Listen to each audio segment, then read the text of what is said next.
Hey there, Silver Tongue Devil here, and in this live stream, we're going to be getting more legend points. And how are we going to do that? Well, it might not necessarily be the right way or the wrong way, but it's the Silver Tongue Devil way. Now, I know what you're thinking. Is that just the wrong way? Yes, but faster.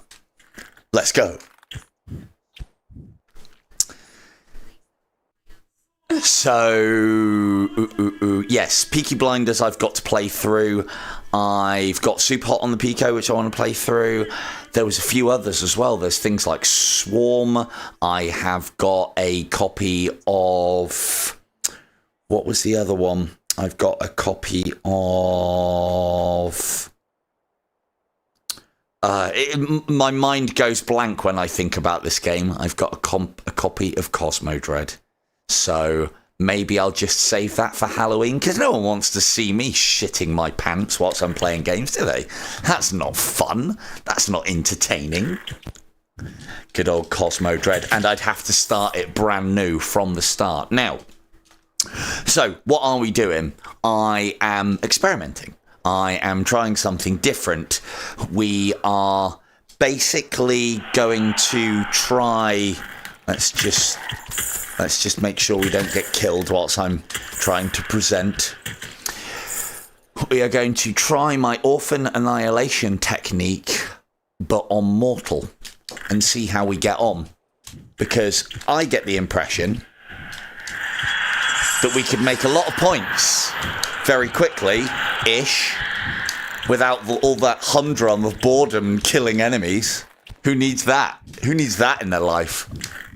And we're going to do that by literally flitting from portal to portal and from orphan to orphan, hoping to put right what once went wrong. Hello, Sean. Don't worry. We were... I was faffing plenty. Whoa. So, as I said, what we're doing here, we're overlaying my Orphan Annihilation technique that you'll have seen me do on Fletcher and trying it on Mortal. Because, well, at this point now that we started doing this last stream, and now I am 5 cycles deep. I knew you were coming. Now, we are going to have to kill some things, but let's do it from over this side so it's less. Now, how do I know the pit is here? Hear those quality sound effects? Can you hear them? You can hear the breeze of the ghosts. So we're going to... Let's get this one up here as well. Didn't even see it coming. So we can hear the breeze of the ghosts whilst we're up there. This is one of the things that I make a point of... Oh, look at this accuracy. One of the things that I make a point of doing... Oh, you've got some race to you, haven't you, sir?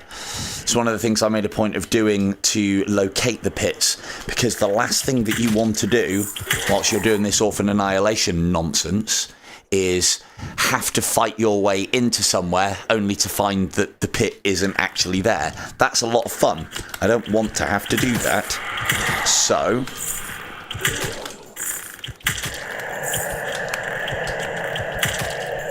Now... No chance taking, not for a pit. No thank you.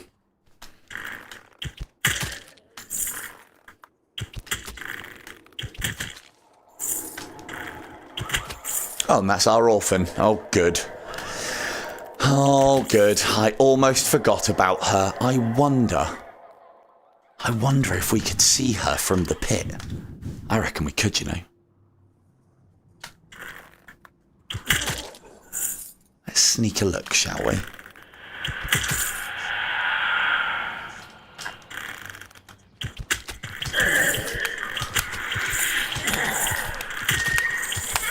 That's that shot.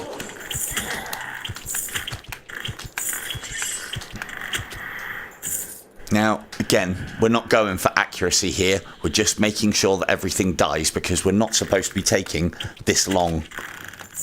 Now, I should be going for headshots on absolutely everything and taking my time, but not today. Not today. We're going in the pits. We've killed the orphan. We're going to go in the pits. We're going to do this nice and fast also. We aren't going to worry about...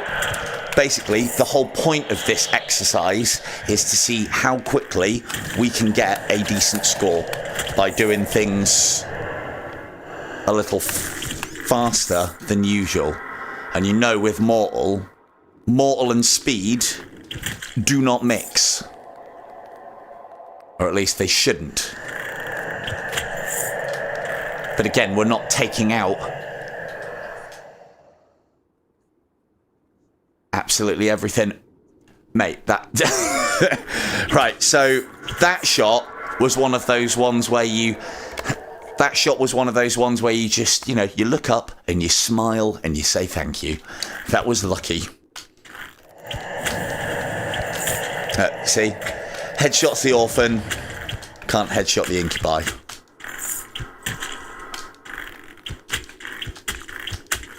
Come on, it's not fast enough.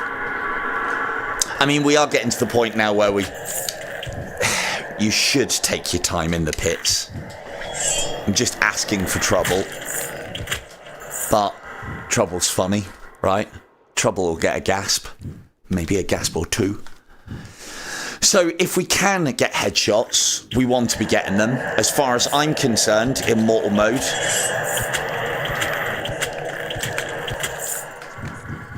every single skeleton archer is getting a body shot.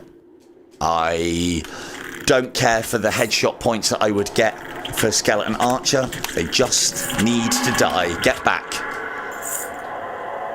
Because we want a nice long stream. So this morning I put in a couple of hours, 2 or 3 hours, doing a crossbow run on Fletcher, and I am now 4th in the world with a score of about, I think it was 1,500,000 points. And I only got as far as, I think I died because I messed it up in the pits. I only got as far as... Where did I get? Anakim 6, I think, which was terrible behaviour for me. But again, going for speed. I mean, if we can land the headshots, we will, because it's all extra. But I'm trying to play this in hopefully a recreatable way for anybody. And so I'll get a few more points here and there by getting some headshots every now and again. But the whole point is go in, kill the orphan,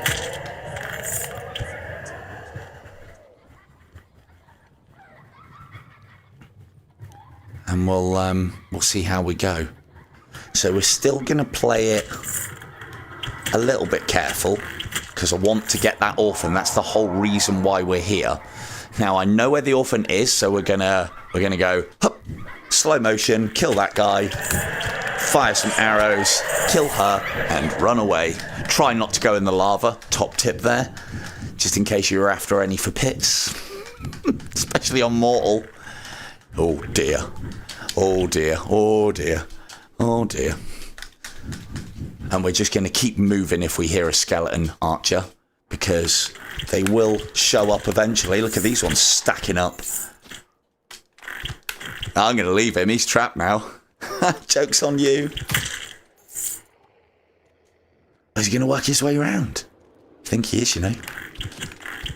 Right, watch out for those wall lurkers. Hello, Athon. How we doing? I should have left him there. Should have left him there to rot. Right, so we've got the orphan. That's the important part. Now we are just going to do what I would normally do in this mode, and we're just going to clean up nice and fast. We're going to kill enough. Oh, it's terrible. Oh, look at this accuracy. This is going to get me killed more than the fact that it's mortal. do be careful with your shards around here. I am very much playing with lava when I do this. One little bit of loss of tracking. Oh, I might have actually figured out what my tracking issues were last time. So, although I haven't had the same problem with the Pico, one of the things that I've been found out whilst I was ducking and diving with the Quest is if you have one of these infrared casters like I have and it is too close to you, it can then it can basically confuse, hello fellas, it can basically confuse the headset, and then it starts doing stuff like the pass-through shit that I've been going through with it. So I have basically moved it a little bit further back and moved myself away a little bit from the position that I was in, and all seems to be fine. Am I putting a score on the main game in the crossbow? I will, but it won't be a very good one. I might do some annihilation. But then the thing is, even if... They're definitely worth it. It'd be interesting to see how you get on with it, actually. I'm getting to the point, potentially, with my Wi-Fi, my setup, and various bits and pieces, where I might actually be able to start playing outside. Now, I know that isn't much benefit to you guys, but it is starting to get warm, and I kind of like the idea of playing outside. And, on top of, like, in the dark. So basically, my neighbours will just hear me yammering in the background for the next 3 hours in the dark, and they won't be able to see what I'm doing on. It's, you know, when you're trying to build up the mythos of being a weird neighbour, what better place to start than getting an IR caster and streaming in your backyard? I don't know what mine was. I don't know if it's updates or maybe, I don't know, maybe the cameras degrade over time or the tracking degrades over time or something happens. But mine's done the same as well. And I haven't changed anything in my room. I haven't changed my setup. I haven't really changed anything. So... And I usually like to think that I know all the bits and pieces that would affect tracking. But as I said, that IR caster, if you've got it too close, that will throw out... You'll get perfect tracking, but occasionally, for some reason, your Quest will go, oh, pass-through mode you wanted, was it? It's like, no, that's not what I asked for at all. Good job I heard that. Cheeky boy. Right, I don't feel like we're playing this fast enough. But I suppose if you're going to go slow, it needs to be here, doesn't it, really? Oh, did I hear another one? I think I did. Don't you dare come through the wall. Jeez.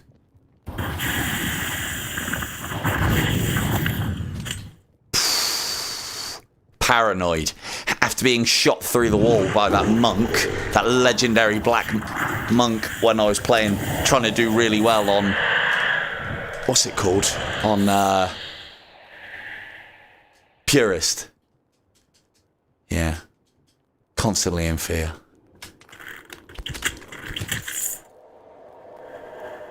Constantly. Right. So, as I said, I'm not trying to play this slowly, but I'd like to see, because you don't have to go as fast as me, you just play it safe and just body shot everything. It's still worth, well, at these cycles we're getting to the point, well, it's not worth decent gold, but just body shots at high cycles are still worth it.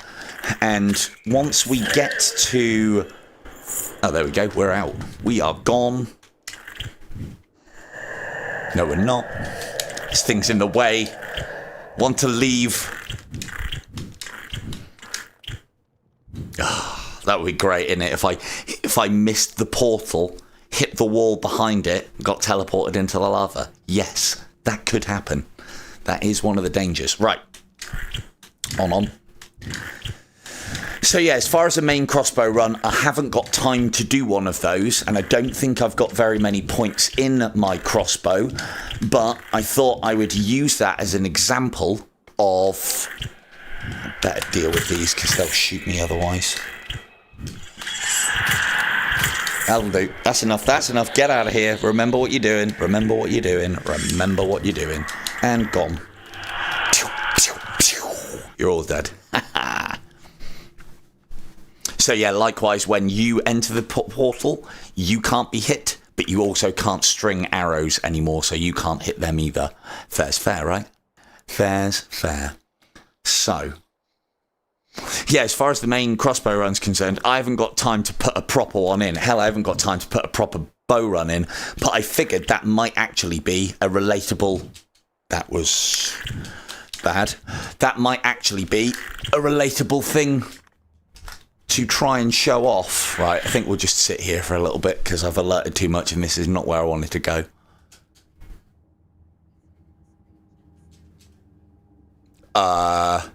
Yes. It looks like it to me.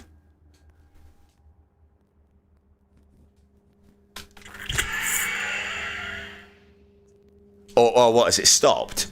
Oh, okay, yeah, it might be a... There's... The delay seems to be getting worse. Yeah, I do, but then the reason why I figured it would be a good idea... Oh, that's run ending. Right, we'll wait here a second. We haven't got the momentum to get away from all of these things, and they are going to start firing faster. Probably. Where are you?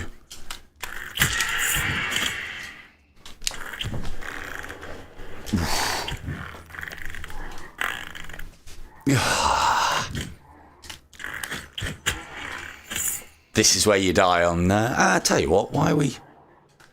Let's take a leaf out of a certain somebody's book, shall we? Let's do some bottom dwelling, kind of. The thing is, so this is... I mean, I have no idea of the route that I'm going to take, but this is a little page out of our very own Camille's book, in that we're going to stay low, because I think at these cycles where enemies are able to notch one up and fire at us a lot faster, I might not be able to rely on my rooftop hopping skills, or lack thereof, or accuracy, to get away.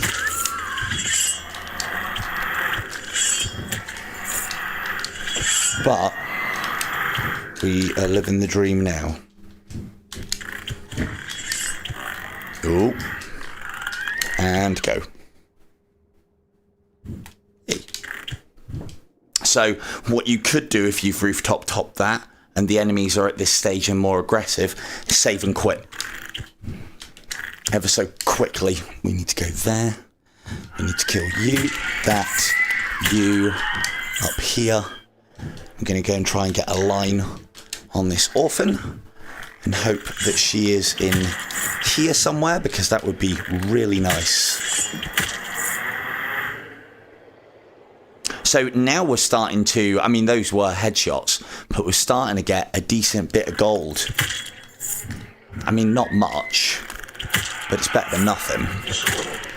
Decent bit of gold from just standard shots on enemies. Take 15 off of what I'm scoring, and that's what you would normally get just for hitting them. If I get a headshot. I saw my name on that one as it went past. Right, so. But I don't want to get, see, this is the other thing as well. I don't want to get too high a score. Don't want to be here all night doing this. We do want to die at some point. Now, this is not quite what I want to be doing, because at the moment we are looking for an orphan, and I haven't even heard a laugh yet. It's a bit disconcerting.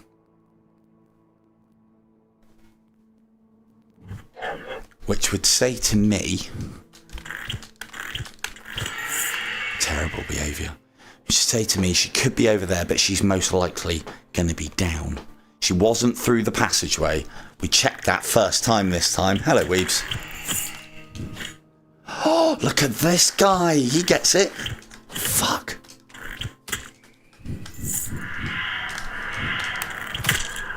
So as you can see, just in cycle 5, it's starting to become... I mean, also no, I've changed my not changed my tactics, but I'm being a little bit more careful now.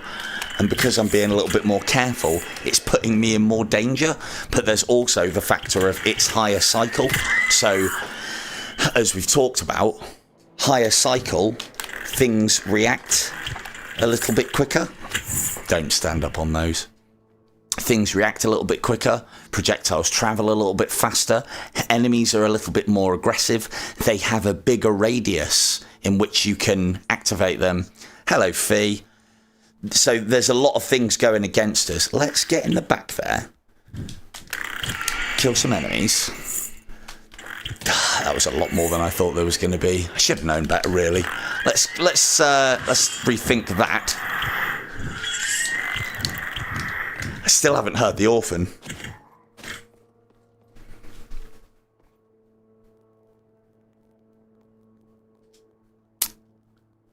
You know what? Right.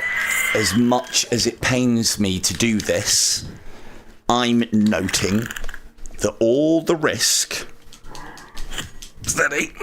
All the risk on this run has already come from me trying to get an orphan which just doesn't want to spawn or doesn't want to appear. So,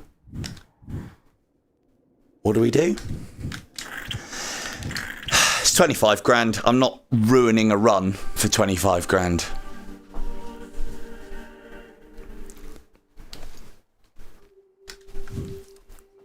I've got an idea, because of the locations that we checked, I've got an idea of where she was, and it would basically mean clearing the entire level pretty much to get her.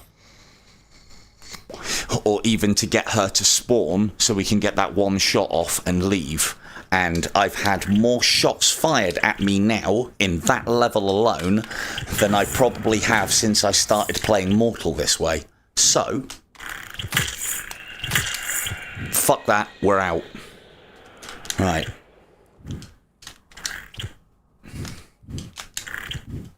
Nice easy orphan. Here? Here? No? Okay, not here. Here maybe? She can't be down there. She can't be down there. She could be on here. That was a rubbish shot. And orphan. Nope.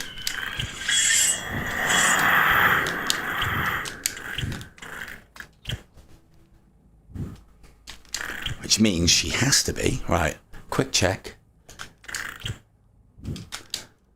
Now, the one thing that, another piece of advice I would give if you're going to do this, this is as much for the Fletcher orphan hunting as it is for doing it in Mortal. Always look back on yourself, even if you're sure that the portal isn't there, because it can be on the reverse sides, and look forward into the level as well, because a lot of the time you'll be able to see it. Like, you guys might be able to. I can see the portal from here, so I know the portal is definitely on for the pit. It's definitely on this bit, which is good. So we know where that is. Now, I hope that the orphan is on the second stage, but we have no guarantees. We might have missed it. And again, something that I've learned from Fletcher, not so much Mortal, but I'm trying to give you some hard and fast rules to go across the both of them. If she's in here, she can fuck off. Good. To give you some hard and fast rules that work for both of them is, if you miss a particular orphan or a pit, going back in Fletcher is risky. Going back in Mortal is potentially end-runding. End-runding? Yeah, let's say end-runding.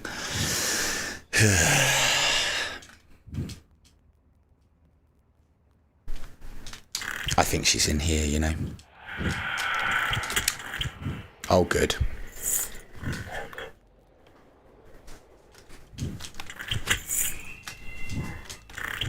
Oof.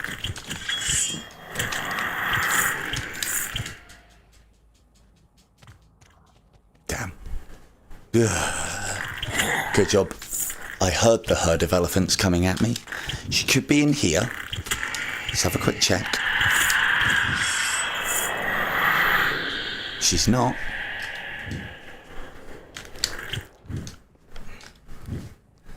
Right. Well, I think we've either missed her. This is the one that gets you the points. So, like this, I can definitely hear an orphan here.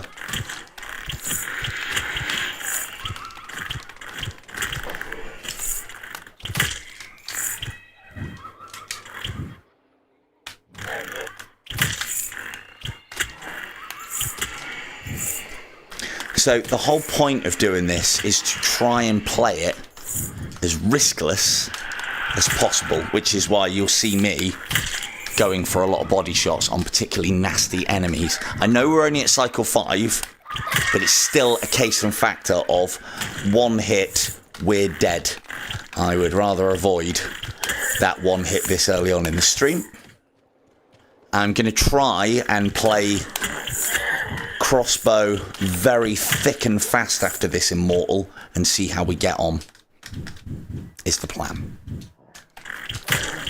That was a lucky one.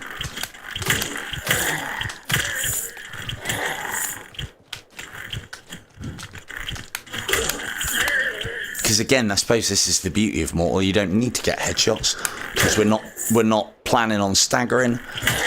It is good for the score, obviously, but we're not having to worry about the staggers. It's more about killing the enemies and not putting yourself at risk like that.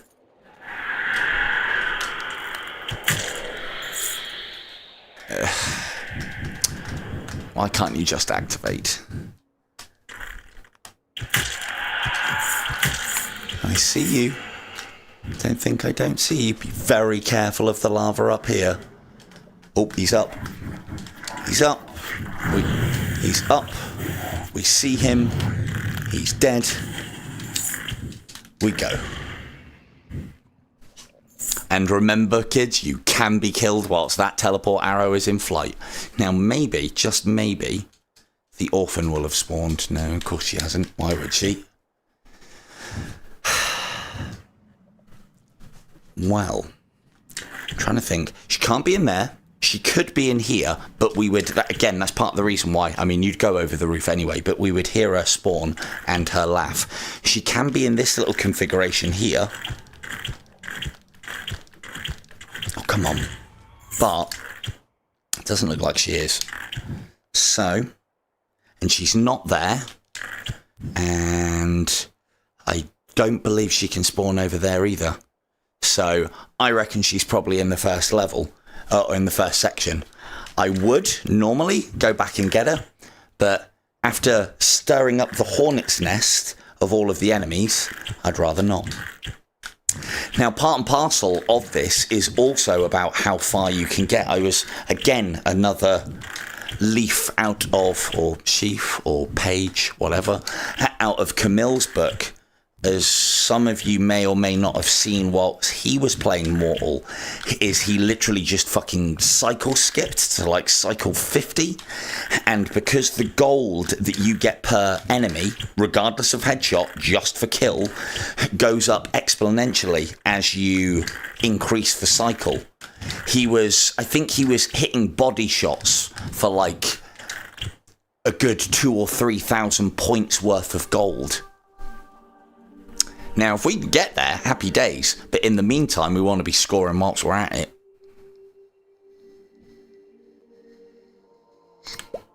When is the time to start being a little bit more careful and do less rooftop hopping?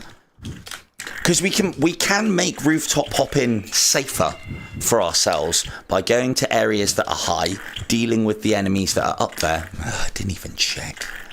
Because there is a possibility. Didn't even check. Over there. There is a possibility. I know it's there. You might as well render it in. I saw the ghost. Oh, come on now. Now, I hope this works. Right, so I'm going to stake my reputation here on the fact that even though that pit portal, just don't. Even though that pit portal hasn't rendered in, I could still teleport into it. And I will prove that point now. Oh, that's too low. That's too low. That's way too low. There we go. Entering a pit portal without a pit portal. When? Now, that wasn't as risky as it first seems because I've done that before. That isn't the first time that the pit portal has decided not to render in until I get almost on top of it. Right, you there. Cool. One for you.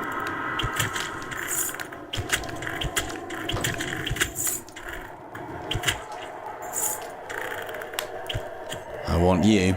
Now, here's a factor. One of the things that does happen the further you get into the game is the enemy's radius that they can be alerted increases. Now, that can make the game harder in some regards, but it can also make it, as far as luring enemies with an arrow, a little bit easier.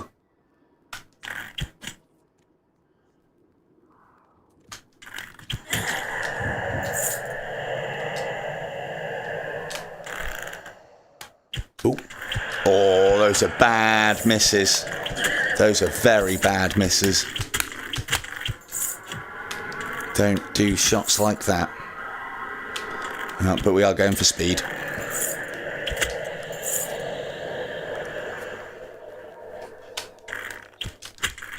And again, body shot removes the threat. I'd like to think at most ranges, any of you can body shot things. Now, the problem that we have here is by missing orphans, we've kind of given away 50 grand. Although we're on a cool million at the moment, and this is just through cycle skipping and killing orphans. I mean, yeah, I have got a few headshots here and there, but I wouldn't say anything over the top.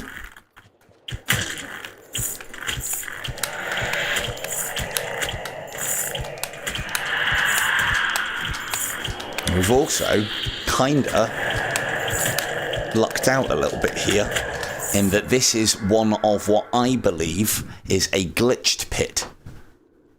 Me and LG have spoken about this one. I think Ruth said about it previously as well. Notice, so one of the, again, hard... Oh, you dodged that. There we go. You didn't dodge that one. One of the hard and fast rules that I've always given for pits is there are always two kinds of special enemies. So we've always got ghosts. We've always got incubi. There are always two types of special enemies, be it archer, skeleton knight, or skeleton warrior, and normal knights. In this one, and as I've said at the start of a pit, it is a very good idea by looking around and just scoping out your scenario, the entrance, once you've entered, to get an idea of what you're dealing with. You don't want to think that you're just dealing with archers, because that's all you've seen so far, when there are skeleton warriors about the place, because that's how you'll get teleport struck by one of them. Now, we've played enough of this where I've only seen archers so far, and I would expect to see something else by now, and we haven't. And I've come across this kind of pit, not often, but it does happen, where it is literally just archers. And there's actually, I think, less of them as well. Did that alert somebody? I think it did.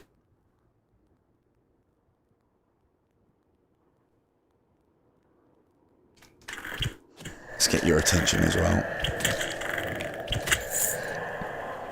So, I don't know. I'm trying to keep an idea of how much I've killed before the pit pit exit, rather, turns up.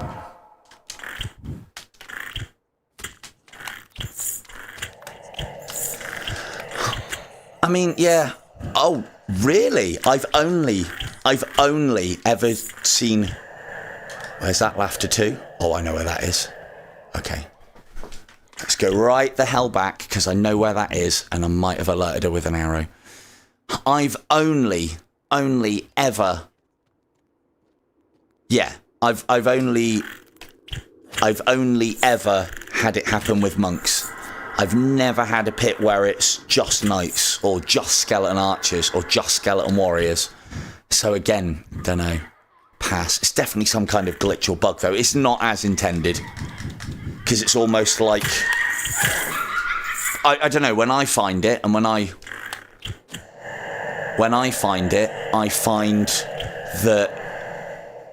I don't know, it just makes the pit not necessarily easier, because it depends, you know, archers can be a pain in the arse. Interesting. Wonder if I'll get that then. I'd notice.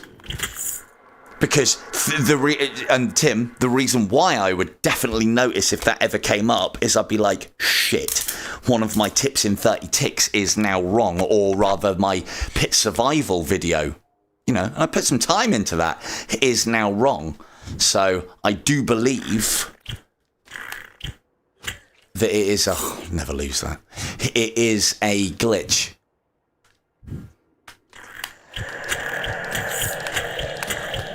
But yeah, I'd definitely know. Oh, his adventuring days are fucking over. Alright. But yeah, it just seems like, I mean, I don't know what you guys think, but this pit, I mean, I know I'm taking down the enemies quite quick because it is mortal, but this pit just seems barren. There's nothing here, or there's not much here. Doesn't seem like there's more ghosts than usual. And one of the things that I have, or you'd think like maybe there's more abominations. But I think abominations are, or I think I've again said previously, abominations normally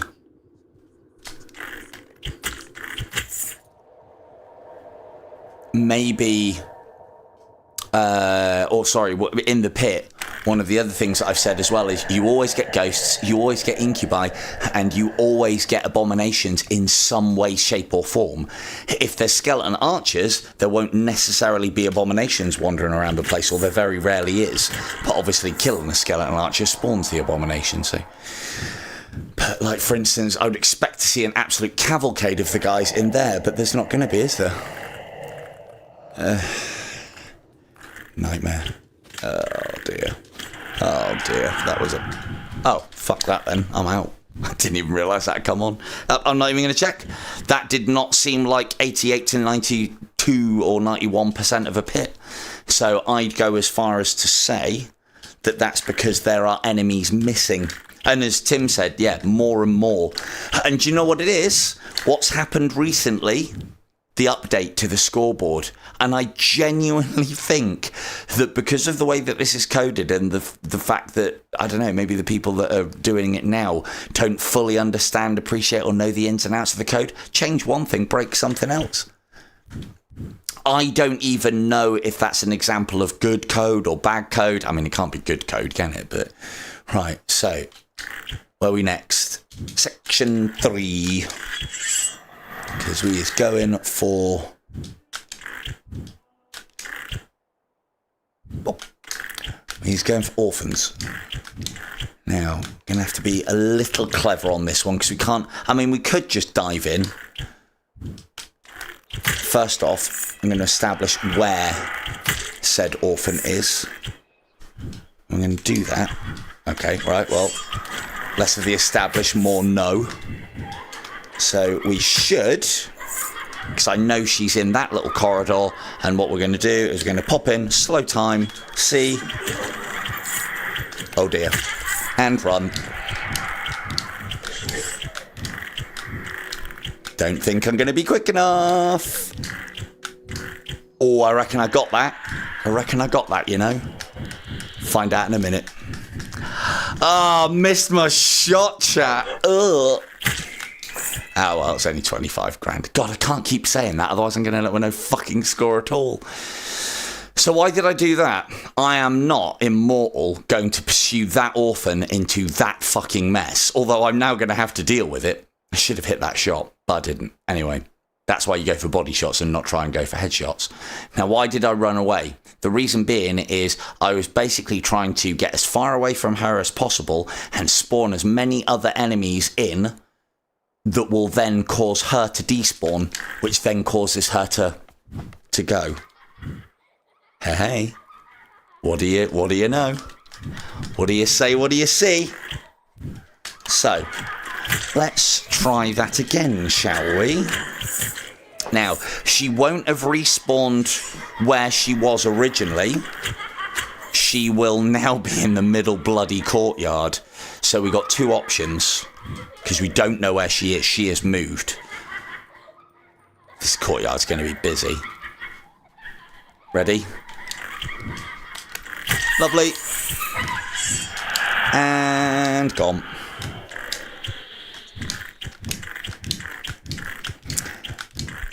Yeah, I could have. Yeah, I could have. But the thing is, the roof, getting her up onto the roof, that would have actually been a possibility, but it then opens me up to a lot of attention from a lot of enemies in that courtyard.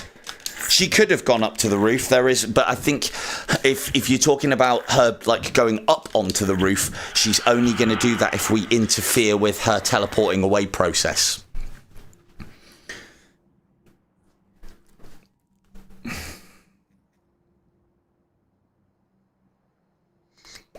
Yeah, that's... So I genuinely use that technique in Fletcher, because with Fletcher we're just going after that target and we're not going for anything else, and we can afford... Got ya.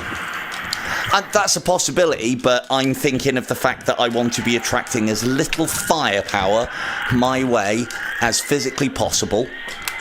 And I'm going to do that by not exposing myself at all as he rooftop hops through Paradise Lost. Ah! It's fine. It's fine. Don't know what you're worried about. Easy. If anything, it's too easy. Right. On. So that is very much a situation now that I'm standing stock here and waiting to see which way I'm going to go or think about a path. I should have saved and quit, because... guys like that. Woo! I mean, it's only a body shot, but come on now.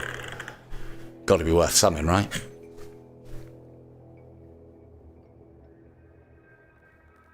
See what he does, because I definitely heard the shot rattling. So, there are a number of places that the orphan can be. None of them I like. Not at all. Now I'm going to kill these.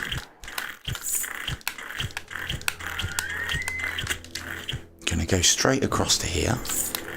Kill these ones. Go straight across to here. Kill that. And... ooh, hang on. I smell you. Orphan flesh. Okay. You think the old up and over, don't you, chat? Yeah, let's try the old up and over. So, let's take out the air support first. Fuck you guys. Let's take out these ones too. Now, this is a situation where if I could alert her and be below her, I could drag her down to my level. Now, that would be very clever, wouldn't it? But we don't do clever on this channel. No. No. Oh, God bless you, no.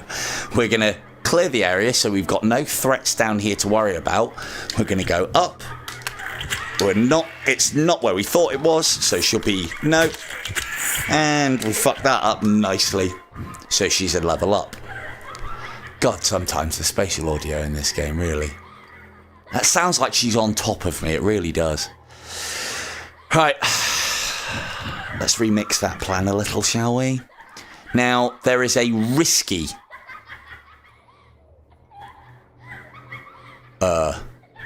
strategy. Look at that alert radius. Sickening, isn't it? Let's wait for him to come in. So she is now 2 levels above us. Or she was in the first place. Doesn't sound like it. Sounds like she's right above. Or at least it does to my ear. I mean, to be fair. Now I've got the volume on max. Better turn that down a bit, actually. Right. So, you're right at the top. So we've got 2 options. Up here, we might actually even be able to see her. But I should... There she is. Lovely. And you can die, you can die, you can die. You can... Oh, that's a bad teleport arrow. After alerting the pack, that's a really bad teleport arrow. Come on, we're supposed to be rooftop hopping. We're supposed to be keeping this fast and fluid and such.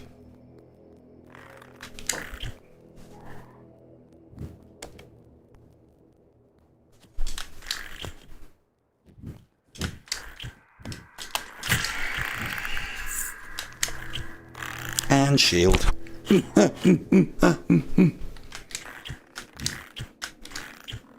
Block skills. 10 out of 10.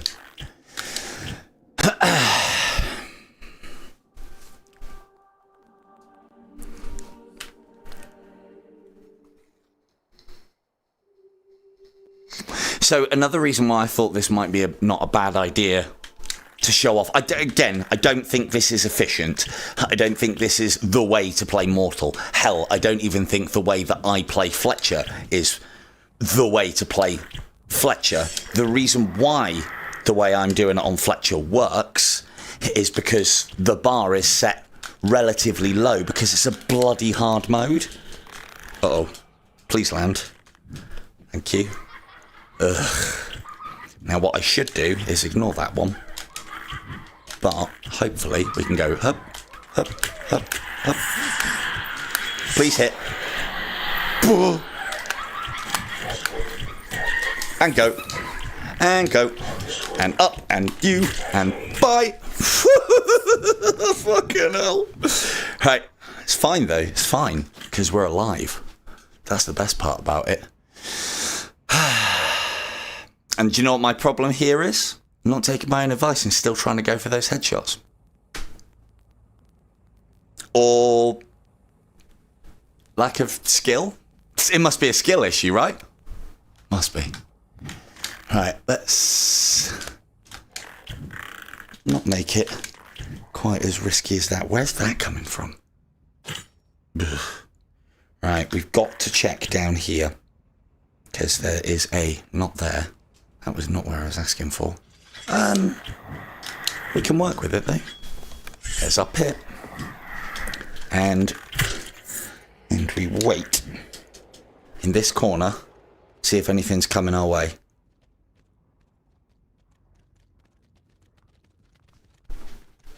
Oh, it's you guys.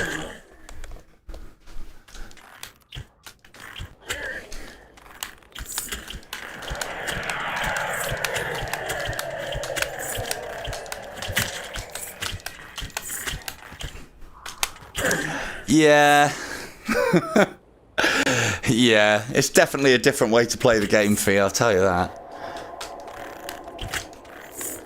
I don't know, I mean, the thing is, like, for me, I think it's because I'm just too long in the tooth on this game and I've been playing the same game, the same way, through the same cycles so many times now that, I don't know, I just got to find another way. It just so happens that the Mortal... Didn't it just, Weebs? Sorry, I don't know if I said hi earlier, Weebs, but hi, Weebs. I did hear you come in. Maybe I was in the middle of something. Maybe I just did. Terrible memory. Yeah, that was... I mean, you know... I had the slow time on. You know, it's like having the handbrake on at all times. If you use it well enough. And dead. That's another 63,000 points right there. Can I have some more? Ooh. Now, what I would advise with this, just because of the speed and the shield of those guys, is you either corner these knights, because they come up here at some fucking clip. See? Look how far he went past that corner because of how fast he is. Almost give me the slip. What a guy.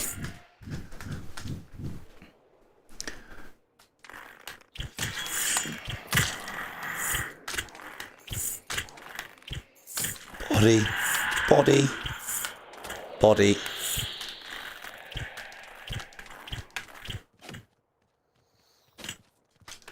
Ow.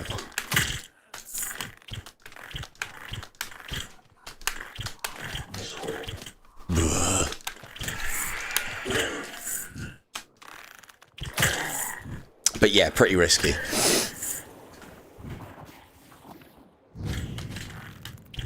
Now, normally, I would teleport here. In fact, you know what? I'm going to have a quick break. Quick rest stop, quick vape, quick drink, because you know he's kind of teleporting in if I do that.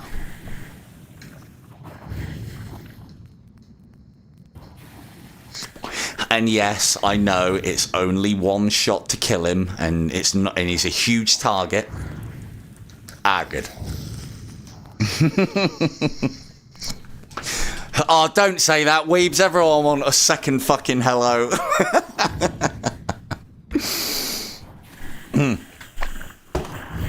Right then. On, shall we? I tell you something I did see that's not where you're supposed to teleport. Tell you something that I did. I was watching, or just before I came on stream, I was watching Walking Dead stream. And he is streaming Payday 2 in VR. I fucking love Payday 2. For those of you who haven't played it, it's basically bank robbery or robbery simulator. And it's so good. So very good. Right, we're fucking out of here. Fuck. That noise. Gone. So yeah, this is... Because I don't think it's actually in VR. I think it's one of these VR mods that's been done for it, but I think it's a proper mod as opposed to this Vorpex or whatever it is, because I saw him moving his hands around and manipulating the guns. So, but having said that, Payday 3 is on the horizon. Oh, that's another one of the games that I got as well. Talking of theft, I got Thief Simulator, which, I mean, that's about looting, right? I can just turn that on and play it. Surely it's me. I know all about the loot. Oh, we got that orphan. It was the fucking risky one, wasn't it? So, we're done. Done with the Abyss. And again, it's this, playing this way. There's a lot of points being left on the table. Yeah, I get it. But playing this way, it's very throwaway. Doesn't matter if I die. If I die, I've just been cycle hopping. Good way to practice your cycle hopping. Very risky. This'll teach you how not to get hit while cycle hopping. This is where I die, by the way, when I say these things. I'm telling you now. Going up there. Better believe we're going up there, and then we're going to go. Will that go? I don't know. I can hear things firing at me. Damn.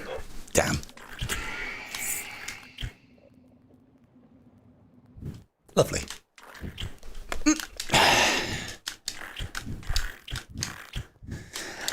I've also been... Couldn't help myself. Bye-bye. I've also been doing a little bit more, as I promised, I think Christine said about it, I was going to see about playing a little bit more Siege later. I'm giving you some tips. I completed...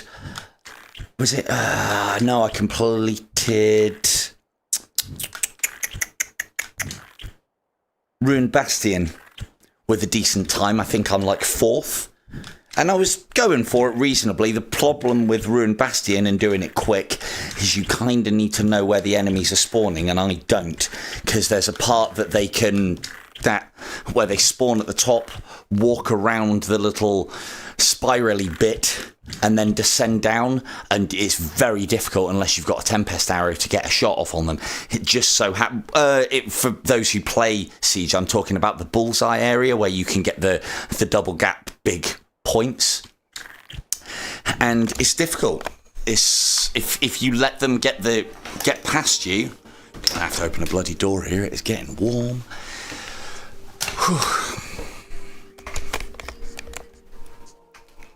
Yeah, and yeah, I think you've got a... Oh, right, yeah. That's... Sorry, Katie. I actually saw that. I think I'm like one place behind you. Although, let's not talk about the fact that I'm one place behind you and that was me flying through it, trying to get it on a time trial. Or trying to get it on time. But to be honest with you, Ruined Bastion is a bloody hard level for Siege. I got a couple of lucky shots whilst I was just trying to be quick. That's my excuse and I'm sticking to it. I don't think... No, so there can't be a portal on this one. And again, this is like Fletcher.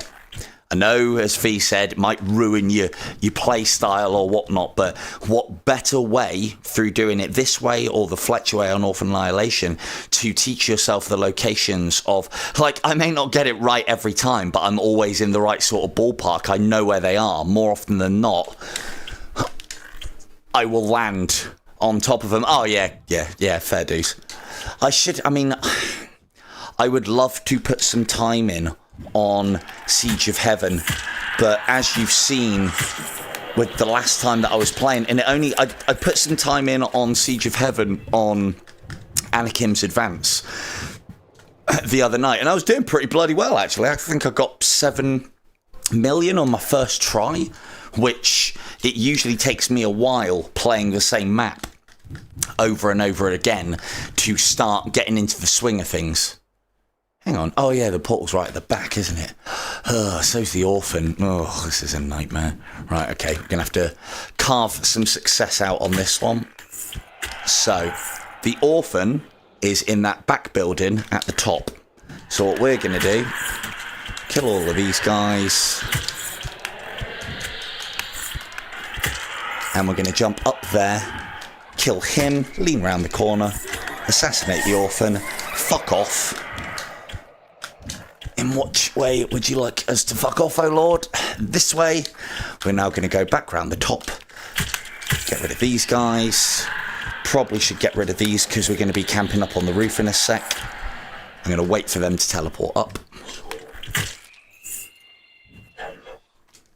Do you want to do the same? Do you want to go and join your buddy? No? Okay. And then we're going to go around this way. If you do alert them, especially at these higher cycles, like one of the things that I always find, and I do say about, but I very rarely get time to prove, is enemies at these higher cycles are more aggressive. Oh dear, that's going to be a problem when we come out. Remember to duck when I get out. I should have killed him before we left. I missed the arrow. God damn it. Anyway, it's fine. It's fine. We're going to go and do something else in a minute anyway. It's fine. So probably I'm thinking we do a little bit more Siege, and then I might even try doing the old Orphan Annihilation technique on famous last words, on Purist. Or maybe I'll do Mortal but Gunslinger. Actually no, we'll do some Mortal Gunslinger with the crossbow after I've done a bit of Siege after this, so you guys can tell me if I've started to headbang in my old age, and if that's a natural state of being for me now, headbanging whilst I work the crossbow.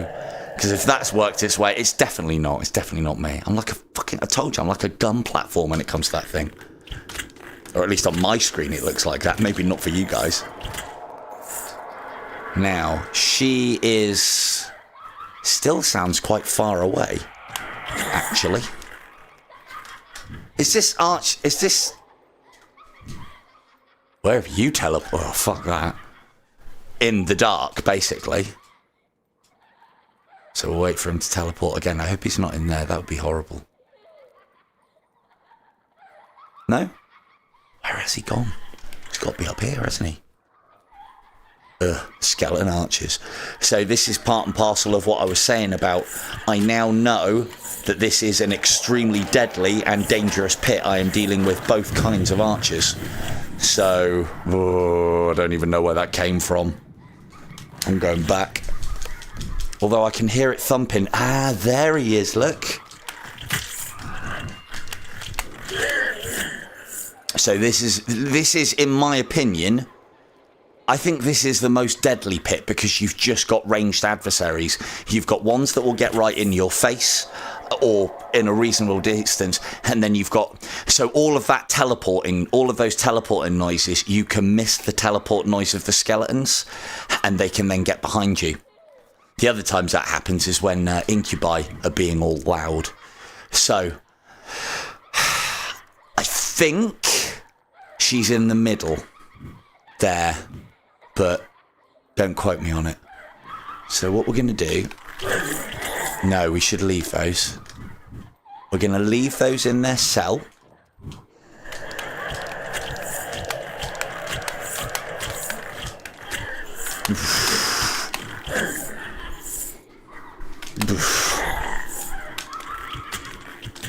Good job they had.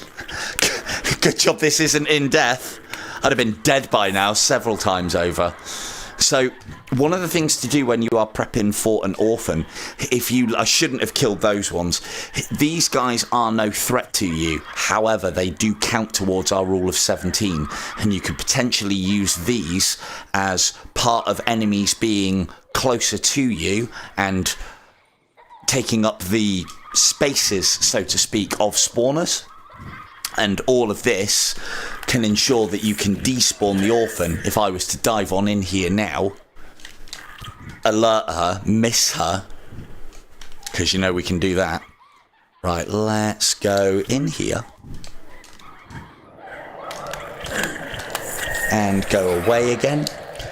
The other thing as well is by doing what I just did then as well, there is the possibility that I will despawn or those enemies that just got alerted, so we won't have quite as much coming down our throat, because we don't like things coming down our throat. So like for instance, I definitely alerted at least one skeleton archer, and I think because I got far enough away from him and there was a lot of enemies in that vicinity, he despawned. Because there's one thing I know about skeleton archers, they don't fucking give up.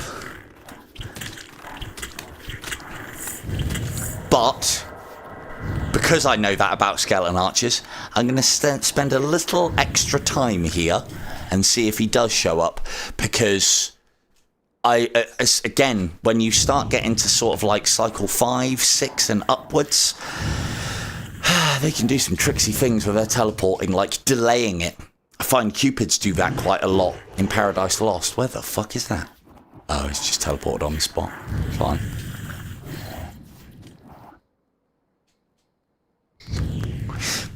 So I say we get this pit completed. Yes, we got the orphan, didn't we? We get this pit completed, and I will save it in we'll save it in Paradise Lost. That's a bad idea. And then we'll go and do some siege. So, yeah, that one despawned, definitely, I feel. So, now that we're going for kills to try and bring about the end of the level, now I would take these out. But they could still be of use in those cells, because again, if I alert a lot of enemies and then come back here, it could... Not today, weebs. Not today. That's what we say to the teleports into the cages. Just like what we say to death. You can, but you get the same problem. You know, it's like me doing it in death. I was expecting different, sexier results, and I didn't get them. I just had to work my way out the same way that I'd have to on the quest, except that it was a bit harder. Thought I heard one of you guys, and I think there's a skeleton there. Look at this guy. And we're just gonna deal.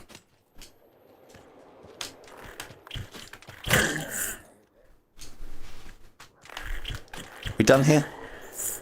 Can I have my spunk, please? Any danger? Ugh.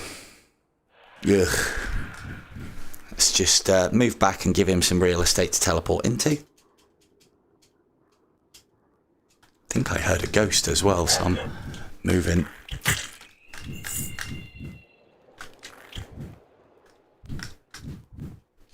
Cool, let's go up top then.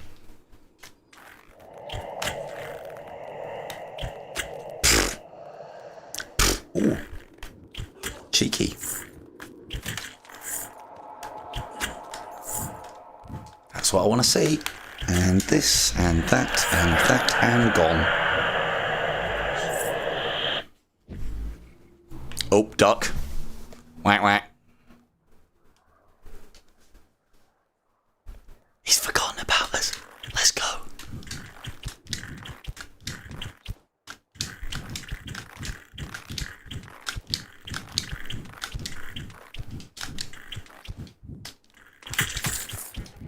What are they worth now? 169. And one of the things that I am thinking, when I get deep enough into the cycles, having put hopefully what is a decent score together, when I get deep enough into the cycles, I am checking when I get to the point where I think the gold is worthwhile killing enemies, I might start doing that. I don't want to do it early cycle because it's a lot of work for not a lot of payoff if you body shot him. Right. Let's go and check where we are. So how long have we been playing that for? I was at 800,000. We've been playing for, well, going off of how long the intro took for this one. Been playing for about 5 minutes. So where's that put us on the old bow? And remember, this is just, so 32nd in the world, we're still going, and that's just killing orphans and doing the pit, and getting out of the pit and escaping, and mainly doing body shots. I haven't been trying to do headshots. There's been a few times where I've kind of hit them accidentally. And I reckon, what's that? So we need maybe 3 or 4 more. Well, no. We will start getting more points the further we get along, because the gold naturally increases as you're getting kills. The problem with doing this technique, so what I would consider orphan annihilation, just kill the orphans, just go to the pits, just kill the orphans there, fuck off. The reason why it works very well in Fletcher is because, as I said, the scores are in the millions. And we can get that quite easily doing these techniques. As I was saying, that was me, I hadn't put a crossbow score on the board, and that was me getting to cycle 6, Anakim cycle 6, doing the associated pit. I got every orphan, all the bits and pieces, 1.5 million. Yep, that'll do me. That's taken me a morning. 2 or 3 hours, I think it was. I think I only changed my battery over once. So yeah, about 3 hours for 1.5 million. And you don't have to go as fast as I go with it. You can slow it down. I ain't got time. I ain't got time. Right, so Purist, we have got nothing on. For bow, let's see, still 45th. That'll probably do us. Now, here's the thing. Do we have... Now, so this one is for all you I hate crossbow people. Getting a score like that, just going out into the world and shooting a couple of things and then coming back is better than not putting a score on the board at all, even if it is pathetically low. And the reason being is because that will score me some legend points. It won't be much, but if you take that approach to every single board, and you haven't got the time or the ability to get really high up on the board, just putting a score in, and this goes for everything, don't necessarily have to copy my techniques, just to get a score on the board. You will get some legend points out of it. There are so many boards now going that, I don't know, I'd like to think that you'll surprise yourself now. But if you really want some points, if you really want some legend points... Now, problem here, Christine, is a lot, again, like we did last stream when I was doing Siege of Heaven. A lot of the things that I'm going to be doing here aren't tips, because the way that I'm going to be playing Siege of Heaven is not really the way that you play Siege of Heaven. One of the ones that I was thinking of going for... So one of the things that I did want to show you, because I confirmed this last season and I kind of forgot. And I started talking and alluding to it because I was basically, the premise is, why is it people that are here are at the top of the distance leaderboard on all Well, that's what we're here for, Christine. So, why is it that, like, Paniola, great guy and good at the game, but he can't score in the realms of this nonsense, right? So, how the hell has somebody like RB Avenue got 16 million points on this map and nowhere on the distance? In fact, I think I've got RB on my list, haven't I? He's not even in, probably, maybe I haven't got him then, but he's not like, for instance, you know, you'd expect, look, well, okay, there's a fucking great example. Because this is kind of me highlighting something that even I don't understand but have an idea about. How the fuck has Harry Pear, one of the top Siege players going, got 14 million, yet is ranked about the same as me, 687th on the distance leaderboard? How the fuck? Because those bingo shots on Anakim's advance count as long shots. So that tells me one of two things. Either special arrows don't count, or more likely, the distance leaderboard is all about sniper shots. The ones that come up and say sniper. So I think they're the only ones, as far as distance is concerned, that score. And to kind of hammer home that, I played... it's not a very good example. Is that... yeah, I suppose. I don't think I did very well on the time. Oh, yes, I did. Okay, so I was playing for time. Hello, Cynthia. I was playing for time and managed to bag myself third on Lost Passage, because, as I said, I'm just going to try and make a point of doing one of these on time every single time. And whilst trying to do time, and how do we do time? Well, I'll show you in a minute. Again, it's going to be as an acronym for you as it is for me, because it is warm tonight. So how do we get a good time? And the way we do it is we kill enemies as soon as they enter the board. As soon as they enter the board, they are very far away from us. So I would like to draw your attention to there being a correlation between sniper shots and time. So again, on an efficiency's sake, if you do what I'm about to show you and try and go for a good time, if you are hitting those long shots and get a good time, you should get a reasonably good score as far as distance. I know that's not great, but that's... okay, so... and again, here's another example. So, good old John here. Don't know what his score is on this. Why can't I see him? Oh, he might actually... no, he can't be lower on score than I am. Or I don't know, maybe he is playing the distance game. I don't know. Or, oh no, there he is. So John has got a similar score to me as far as distance is concerned. I haven't played for score, and he is in the realms of my score, yet I've got a much better time than him. So what the... again, maybe a long... very long conclusion to draw. Now, okay, let's see if we can prove it live, shall we? I'm going to have to come out of this, though. Oh. Let's see if we can prove my theory live. God, I should have done this as a testing stream, shouldn't I? The more and more I think about it. Although I do like messing around with the thumbnails, so there is that. Right, so what we're going to do is we're going to switch profiles. Because we need 100% profile to compete on this, I think. Or at least, I mean, yeah, every percentage that you don't have up until 100%, you are doing yourself a disservice. Because unlike the main game, every single achievement does something good for you. A lot of them are just, some of them are very important, like unlock shops, unlock orphans, make the arrows, the special arrows that you can get better. A lot of them are starting gold plus 500. Now, that doesn't sound like a lot, but that comes up about, what, I don't even know what my starting gold would be. Let's check. Let's check, shall we?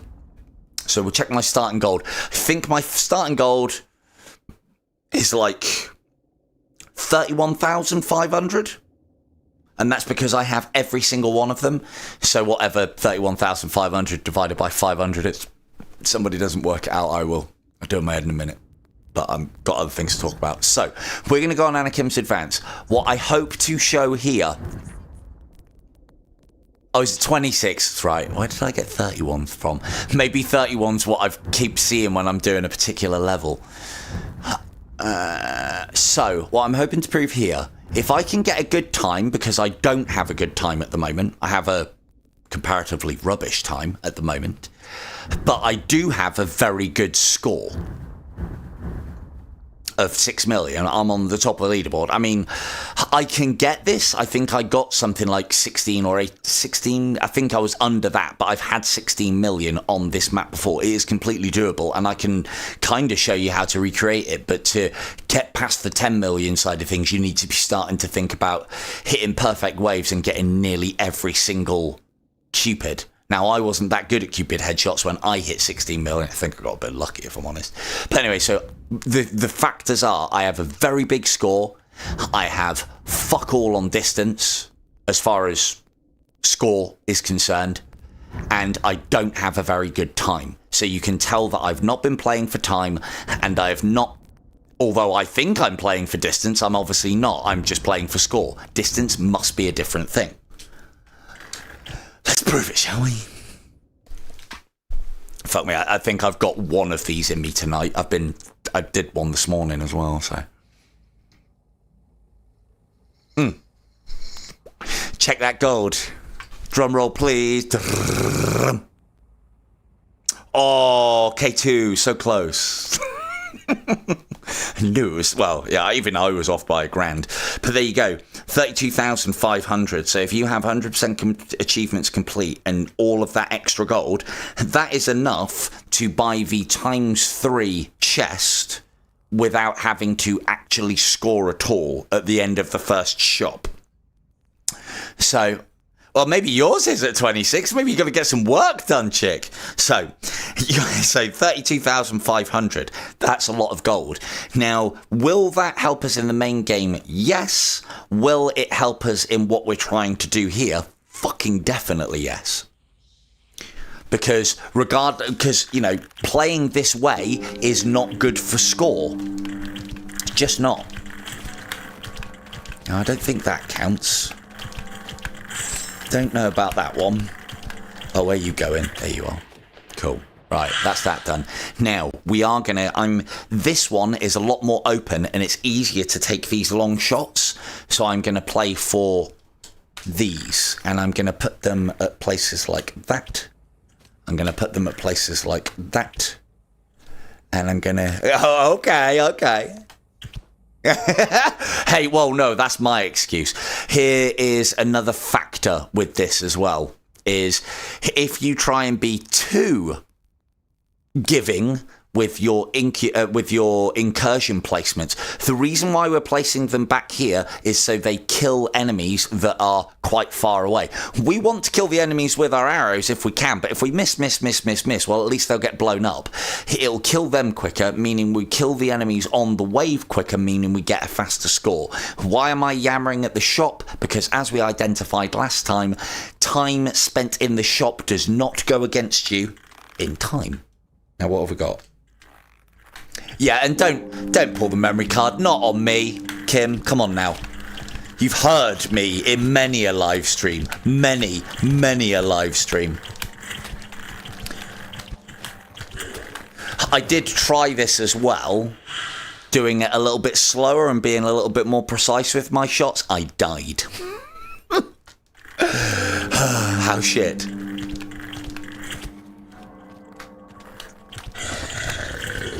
Right, now, where is he? Now remember, headshots, if we can. We're used to doing this. I mean, I'd love to get them. Be great, wouldn't it? Be lovely, wouldn't it? And remember to also, let's see that one, that incursion up there. Is it gonna? No, he's dodged it.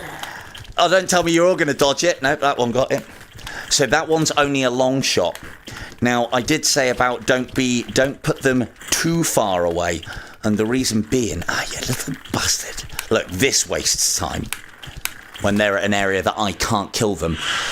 If you set them too far away, imagine this isn't actually a level. It's just a section with like a background.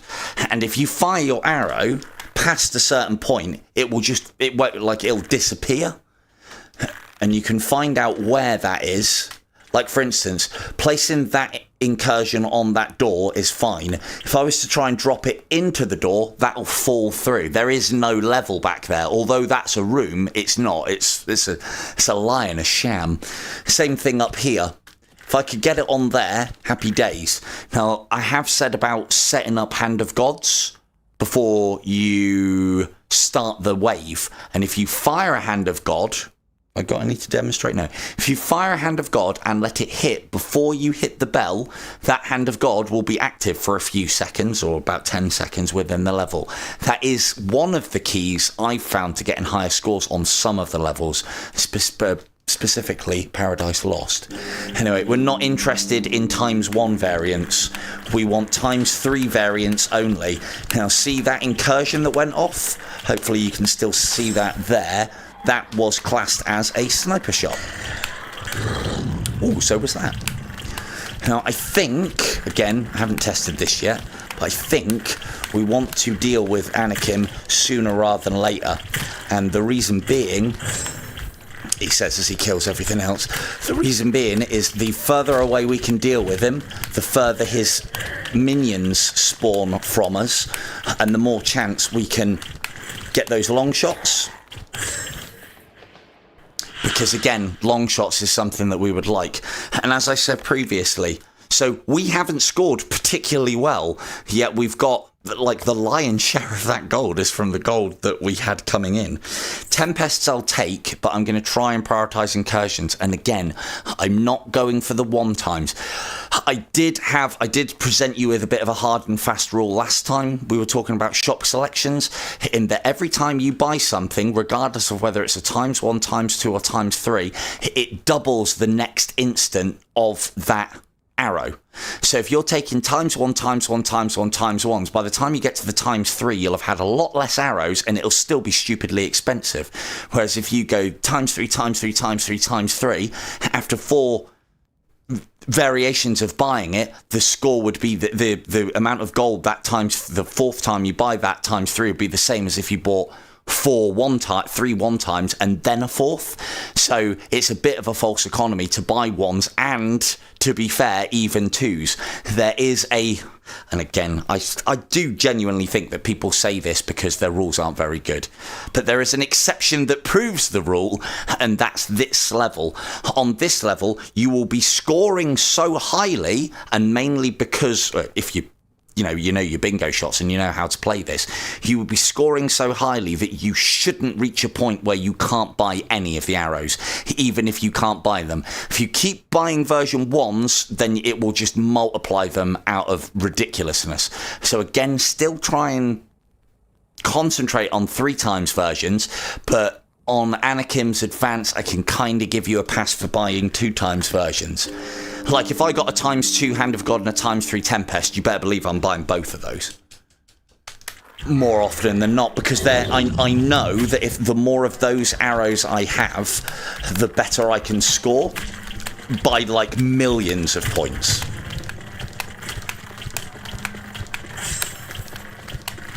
And that's what we want. Oh, this isn't very good, is it? Oh, look at those headshots. And can I get you? I need to. Oh. So, that's another thing that I was thinking about the other day as well. Is it beneficial for us to be going for headshots in this scenario? Well, you might do what I just did and accidentally put 3 together and spawn a Cupid, because that was an accident. I was just rattling off shots and they just happened to go straight in the fucking head. And because I spawned a Cupid, the level continues. Normally, kill all of those enemies, level end. But because the Cupid was on the stage, the level will carry on going until that Cupid has either died or left. So spawning Cupids when going for the timings is, well, you'd think it's not beneficial, and you'd be right. Right, let's plant some more of these. Let's go close to the steps, and let's put one. Is it? See, I'm hearing you fine. Hang on, let me just have a look. Because we had this last time. Oh, chat disconnected. Ah, right, okay. No, that's... I think that's a YouTube thing, Cynthia. It is. I've literally got a message up on my thing that says chat disconnected. Please wait whilst we try again. Successfully connected. So it should. Try putting another message in now, Cynthia. It should be fine now. Should. He says. Grinningly. Right.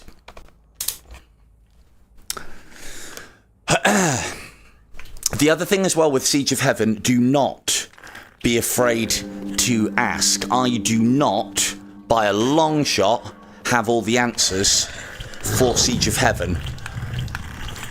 Because nobody does really, I don't think. But there are some things that I do know that I might have proven previously and forgotten about. It does happen. I'll tell you now. I don't think it doesn't.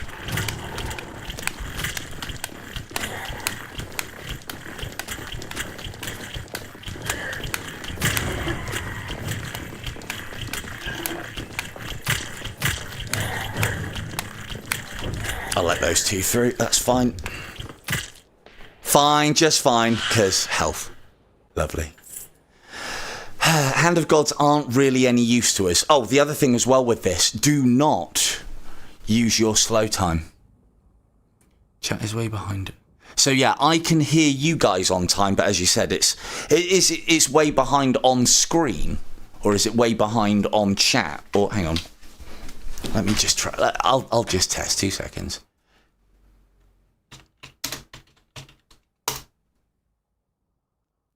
One 1,000, 2 1,000, 3 1,000, 4 1,000, 5 1,000, 1,000. Okay, it's about 5 seconds behind. I don't know why YouTube's done that recently. I used to have it where it was pretty quick, but it doesn't seem to be quite as quick or responsive as it has been in the past. But yeah, it did say on there, or it said on my screen that there was a chat disconnection or something, so. Apologies if you haven't been able to chat, should be. Service resumed as normal now. So. Always rage as well. Lovely. Another sniper hit there for us. Try and get another one. Lovely. Another one. Lovely. And again, I am literally pointing the arrows in the general direction of the enemy and letting fly because I just find this to be easier. For me, anyway. My appalling accuracy. Beanie would tell you all about it if he was here. Of course he would.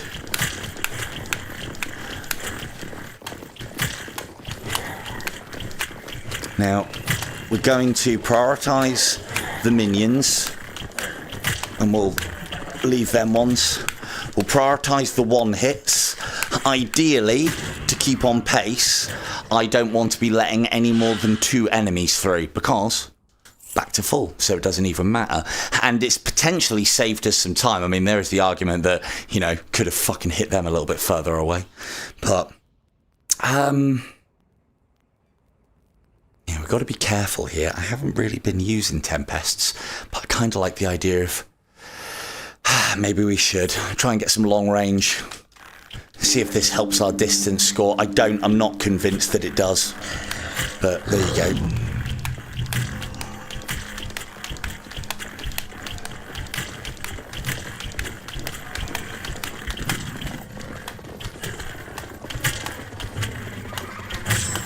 About to say, where's the orphan?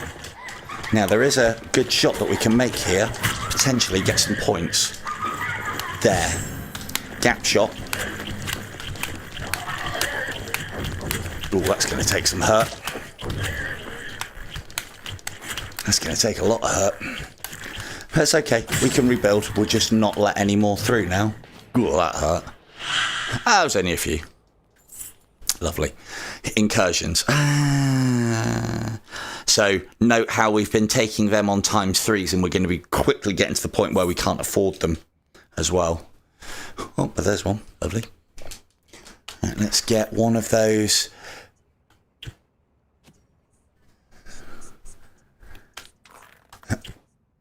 Yeah, I don't think so, but there is the possibility that distance shots only count if they are sniper shots. And that's what I'm hoping to show.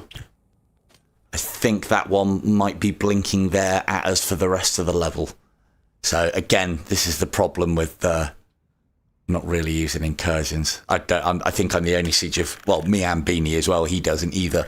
But the only ones that don't stack the doorway up with incursions. Part of the reason why I do it is because it always ends up ruining my combos or causing me misses more often than it saves us. Hey, it did go off. Look at that. And that one did. And you too? You can do too? Yeah, that one did too. Look at this. Look at the luck. Let's get you handled ever so quickly. Faster than that. There we go. Let's have one of those. And one of those. Oh, that's a good one, wasn't it? Shit. Fuck's sake. I don't need them. Fuck. But see, this is what, again, I've been playing for a while, but if you've got a good leading armor and you're just rattling off arrows, that will happen. Not maybe 3 in a row. I've got lucky twice there, but... Right, so, wave 10. Bases are loaded. Hand of God is no good to us. We don't want to be slowing anything down. The other thing to note as well is I am trying not to, but it is very difficult in Siege of Heaven. I'm trying not to use slow time. I assume, if I remember rightly, this is something that I tested, in that slow time goes against your score. But that's maybe something that we could test out later. We shall see. 2 Tempests. No incursions. You can have that. Oh, that's a waste. I hit him with an arrow. Oh, well, never mind. I'm not that bothered about specials. Shit. Shit, too many targets. I'm going to let that one run because I want to get Anakim.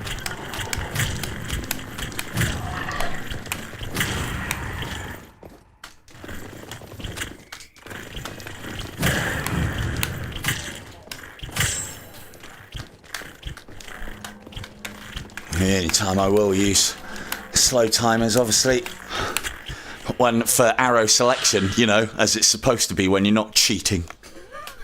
Cheating. Oh, jokers. Absolute jokers. Right. Probably not the most efficient use, but if any level is going to get me with the swarm just taking me out, it's going to be this one. So we need to make sure we are dealing... why you take so many hits, Annie?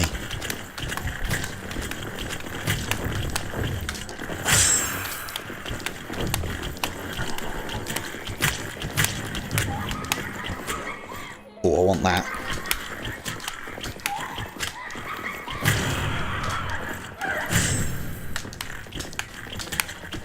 Not getting that one. That one's gone. Oh! Come on!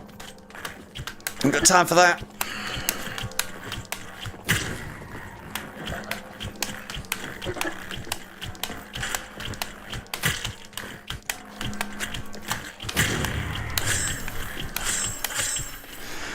Whew.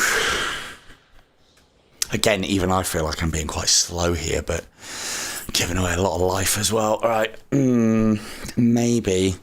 Just maybe. Now, normally, I wouldn't recommend Cataclysms, but when that herd is there, dropping one of those, and seeing as we're using our incubi? Yeah, seeing as we're using our incubi for other things, that might just sit there and blink at us. Shit. So, seeing as we're using our incursions for other things, we might have to see about getting some cataclysms to give us the ability to kill him. No worries. Hello, Momity, and yeah, no worries. Cynthia, come on, you can do it. Yeah, the thing is, Momity, this is not the way. If you're playing Siege of Heaven like this, no wonder you're knackered, and yeah, you are doing it wrong. I'm doing it this way for a reason.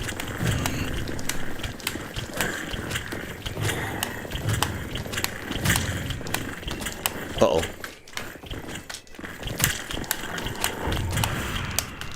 Oh, that was a headshot, surely. And you? Any more? Yes, there is. No.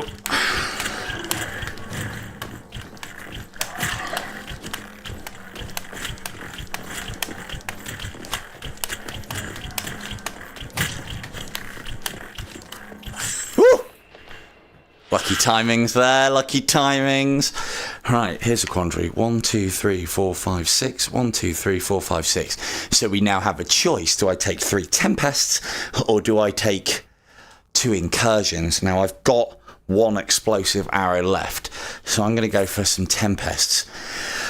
Make sure you get the life. That's the reason why I died last time when I was doing this. Make sure you get the life. The other thing that I would have said as well is, because you can't guarantee... Hello, Harry. Because you can't guarantee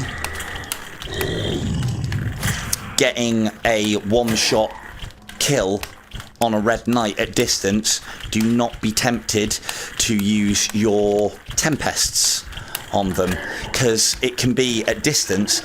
I know I say, oh, it's as easy as imagining there's a circle and aiming it that way at the knight, but the further you get away from that, the harder that whole prospect becomes.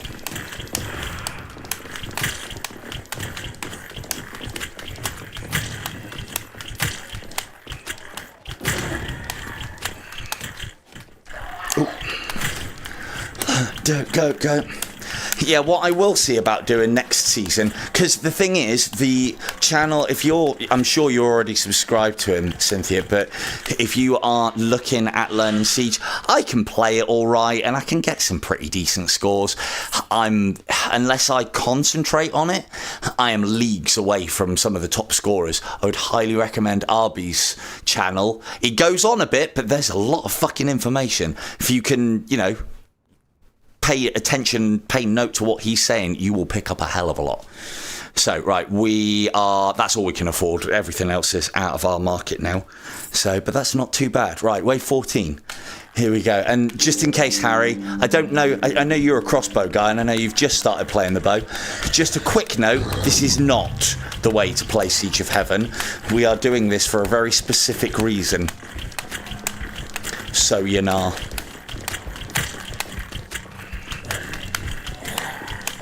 We are playing this way for a specific reason, and that's because, like sigils, every single leaderboard... Oh god. Gonna need those, otherwise you could be dead here. Now I'm gonna have to use the old slow time, aren't I? Damn. Oh, that's a lot of hits. Right, let's let this slow down a little bit.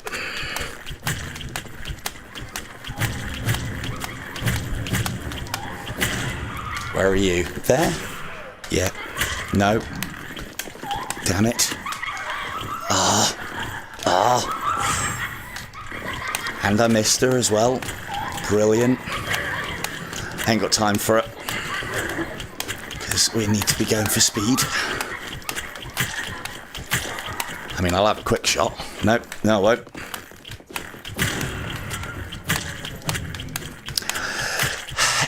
A little bit.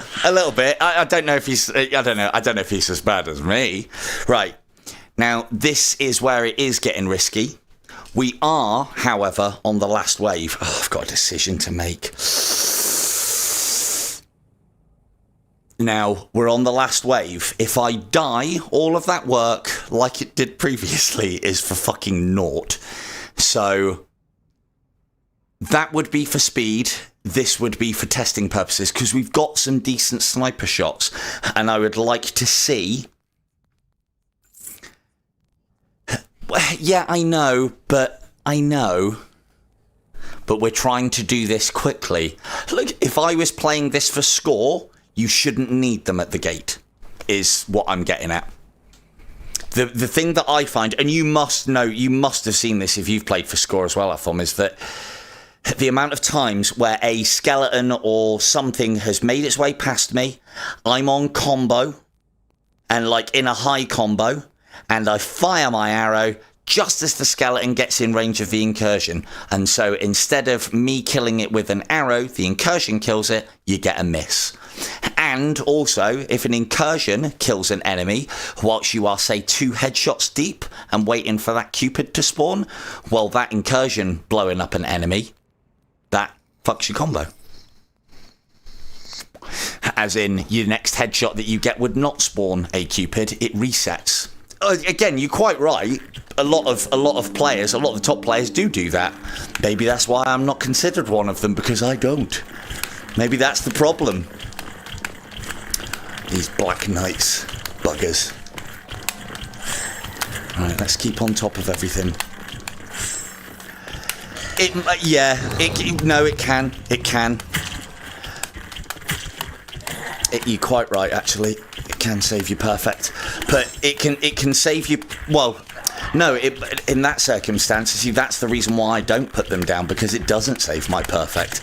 More often than not, it ruins my perfect. I know what you're saying. If you... Let's just fucking put the kibosh on you a second whilst I not concentrate on not dying. Remember, don't use slow time on this, kids.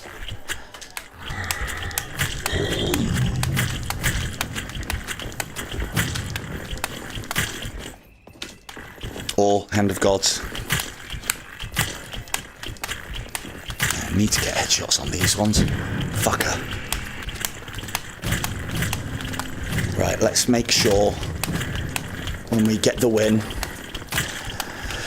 Yeah, but see, this is the thing, is we're not just going for that. We're also looking at... Oh, yes. We're also looking at long-distance shots, and incursions are one of the ways that I know how to get long distance. Ooh, quick wave. If you're getting quick waves as well, you must be doing all right on the timing side of things. Oh, yeah, I don't know. I think you should load it up, but I suppose you're kind of right. But we did all right there. We gave away quite a bit of our time, actually, through fucking about. But there we go. 3rd in the world for a little bit of effort. And I think I played that slower than I could have. But again, this is why I would play a little riskier until I can't play risky. I am on low health, and set the incursions up at distance, because then you are dealing with enemies that could finish the wave quicker, faster. And don't know about you, Athom, but I reckon the old proof of that's in the pudding. Right there. But no, you're quite right. When playing for score, it can save you perfect. But I always find I'll be on for that shot, and then I'll want to take the shot, and then the incursion will blow up and kill the enemy, and I've fired my arrow already, and it's too fucking late by that point. So let's have a look at the distance. Barely. Oh yeah, that's just Siege. Barely any difference at all. Now, I didn't hit that many snipers, like standard sniper shots. The incursions didn't do that much either. I mean, they did a few. I've improved my distance, but not in that. So I'm going to go out on a limb and say the only thing that counts towards distance, as far as this is concerned, is sniper shots fired manually, I think. But then I don't know what this score means. I don't know what that is, because it can't be in the 100,000s. I don't think in just long-range sniper shots, Pianola has got 935,000 points. can't have done. Not in because the thing is, if he's regularly hitting those distance of shots, then there is no way he wouldn't be in the top 10. No fucking way. He would be higher than he'd be at first, because if he can be hitting those shots consistently and regularly, yes, he wouldn't be getting the perfects. But I can't see it. I cannot see it. So, but yeah, so that barely raised my distance. But then, if we have a look at Paradise Lost, a lot of the shots that I was hitting on Paradise Lost were, I mean, it wasn't even that good. A lot of the shots that I was hitting on Paradise Lost were vanilla arrows. So I think the correlation is vanilla arrows to distance. So I'm wondering how I could prove that. Don't really think there's a way. Right, I haven't got another one of those in me. Not tonight, it's too bloody warm. What time are we on? Got an hour. Anybody want to see anything particular? Would anybody like to see me play a particular map and go for score, perchance? I feel like I might have that in me, although this isn't the best time because I've fucking ruined my arms through playing the game like that, so...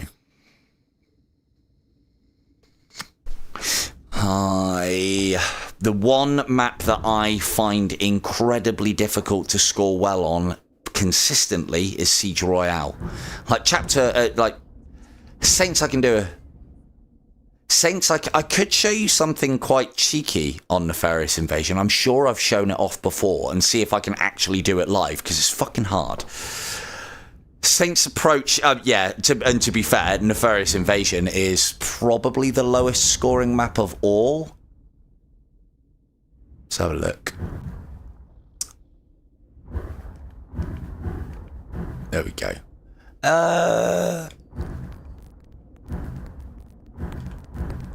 Oh no, it's better scored on than Ruined Bastion.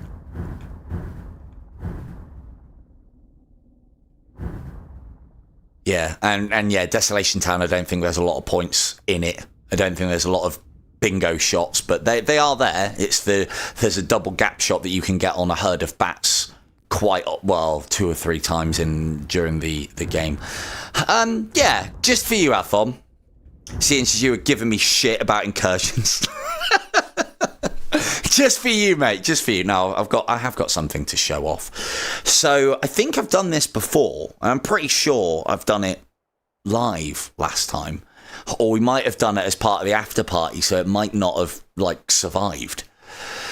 But what I'm going to try and do is show you a little technique to get a lot of points early doors.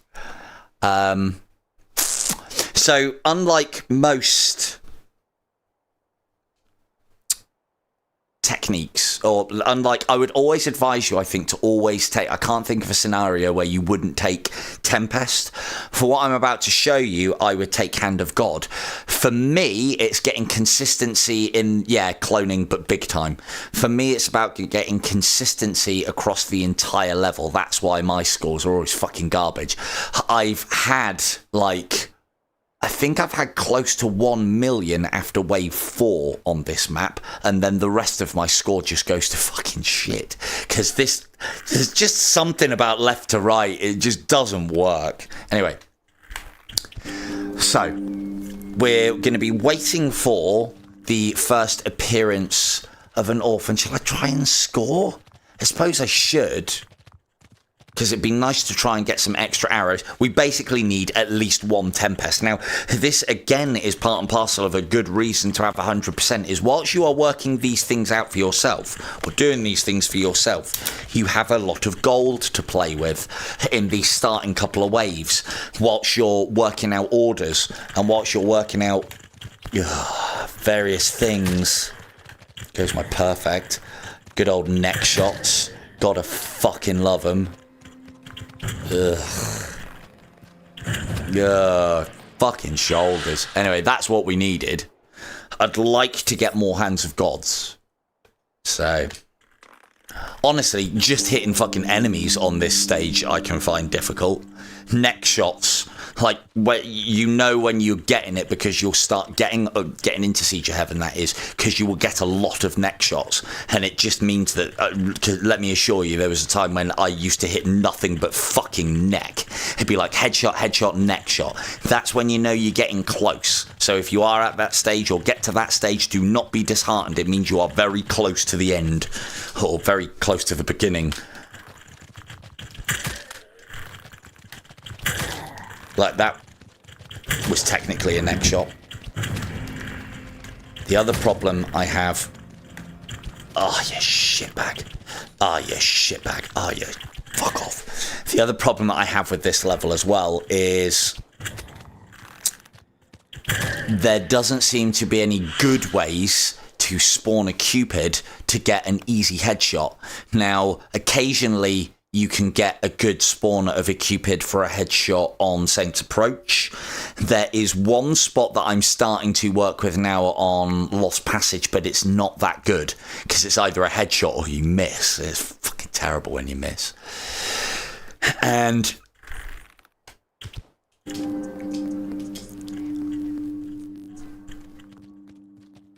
no, happy days, mate. I'll help you out where I can. I'll be doing a little bit on this as well, but if you want to be learning from anybody, it's RB. Now, the thing that I was going to say, because we can do it here. Now, if that guy starts cloning an enemy, if I kill the monk with a headshot, he will stop cloning. If I hit, and if we let the line complete, he clones. As soon as he starts cloning, if I hit him, he completes the cloning process. So we can speed up his casting by hitting him as soon as he starts casting. We can get more. We can get more out of this by doing tiny shots. Now, they are risky, but it basically means that we can use more of the summoner's health by doing these pissy little shots. And the whole point is, we want to be getting him to do multiple summons quickly. Can you guess why? Now, the problem is, doing those really pissy shots like I did, you have to aim quite far off, so there is quite a risk of missing. I hate the orphans on this level. I really do. Thing is, the bingo shot on here is killing orphans, getting that spawn done, and then hitting them through for the double gap shot about there with a Tempest. And it is not an easy shot. But you also, oh fuck's sake, you also want to combine that. So there's your gap shot there. You also want to combine that with the summoners actually spawning multiple, or at least that's what I believe. Anyway, right, let's not use anything else. This we need. So, here's what I'm hoping to show you. So, it's going to be a combination of, and bear in mind, I will most likely fuck this up, because it's not easy.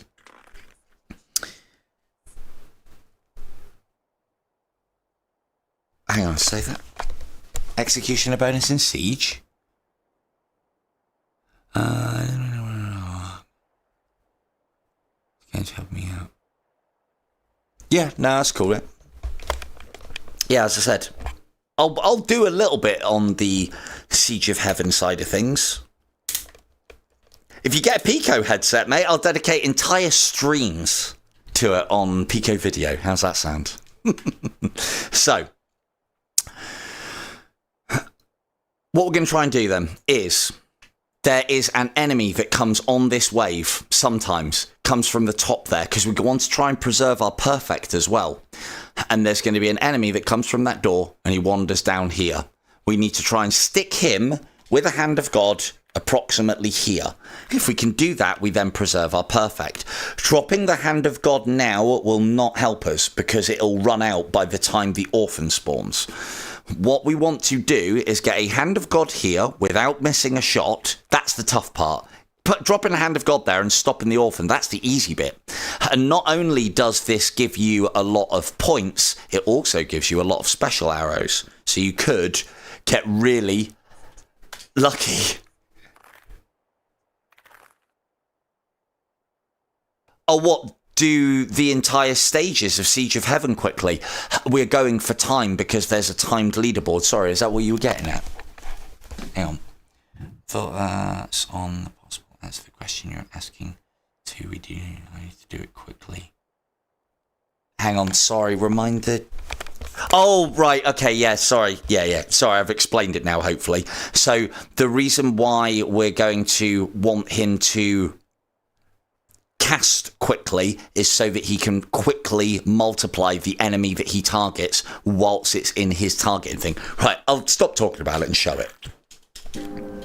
So, copious amount of slow time. There is our man. Enter stage right. Here he comes, making his slow descent down the stairs. If we miss him, it doesn't matter too much. I'd like to get the hit on him, because then I can preserve the perfect.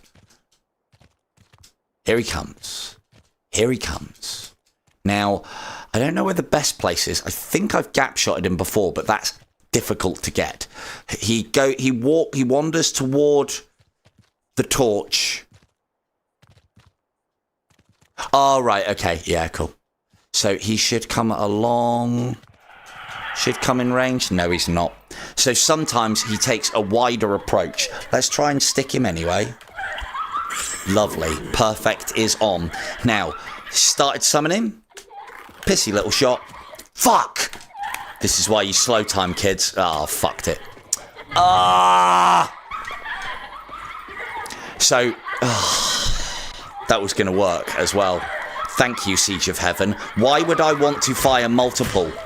Why would I want to fire multiple of a special arrow? I'm only ever going to want to fire singles. I don't know why it doesn't change back to a default vanilla. Right, start again. Fucking hell.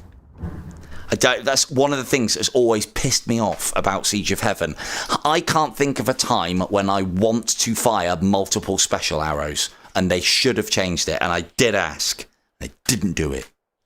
Anyway, let's try again, shall we? Because I'd like to show it live. No, yeah, go on. Let's do it quick.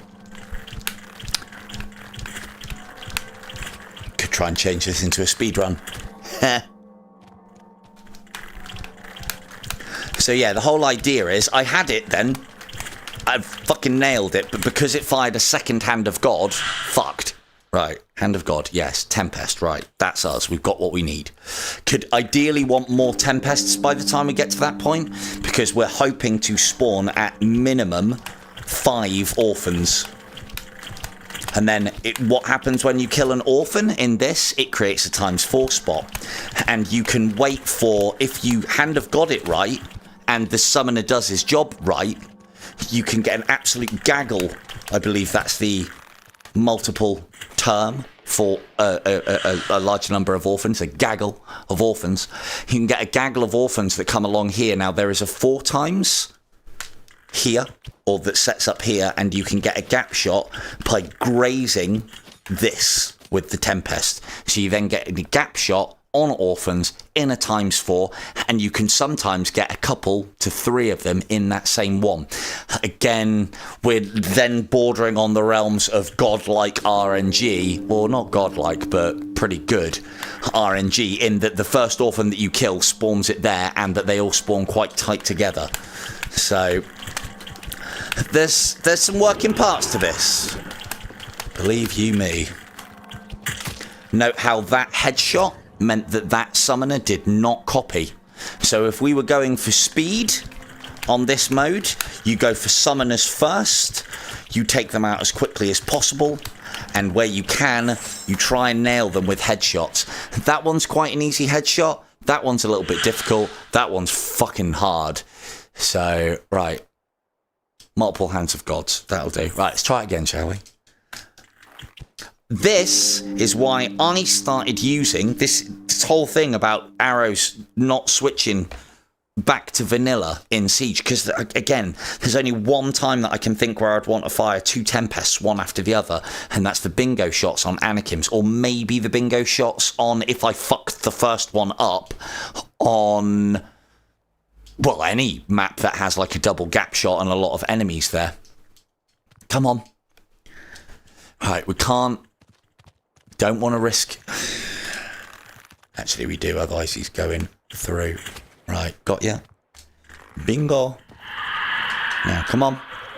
Come on now. You're way behind the times on this. Right, we'll just let it go. Oh, I got him.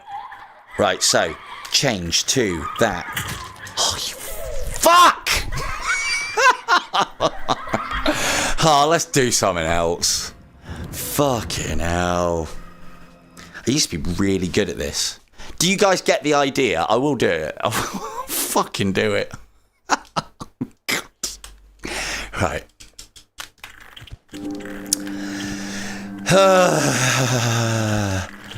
Of all the pissy draw shots, it had to hit the head, didn't it? Because, of course, what's a headshot on this, on Siege of Heaven? Always an instant kill.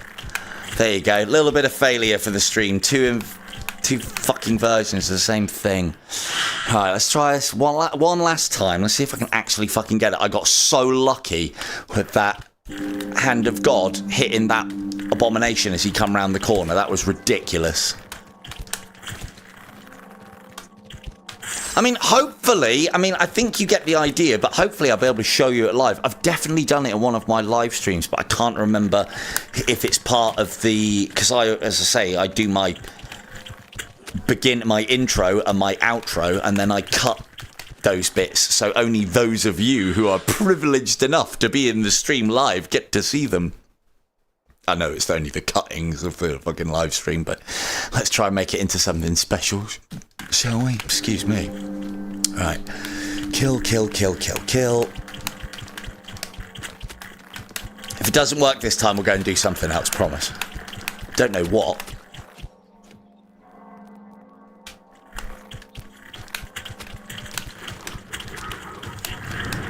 So, and again, though, the other thing is I have seen nobody talk about this, and I don't think it's because it's known about and, like, the highest scoring players are keeping it a secret. I think it's because nobody does it, because it's a very difficult shot.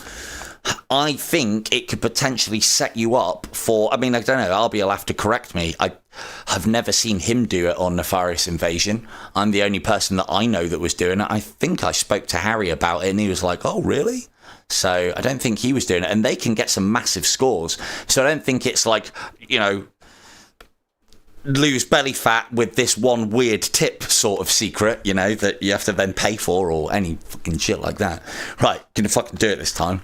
Nail it this time. It's gonna be like fucking perfect. Fuck the perfect. Let's practice the shot.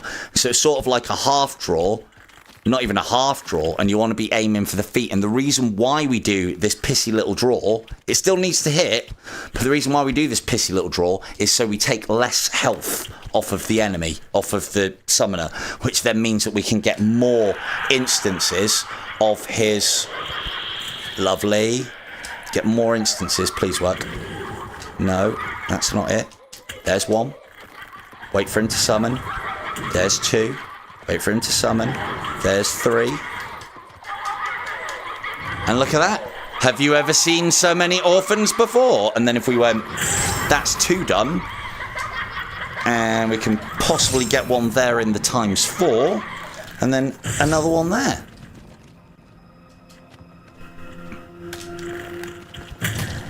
And thing is, I could have got another 2 out of that if I was clever. And what you could have done, whilst those orphans were in play, you could then hit another one with a Hand of God to slow them up again.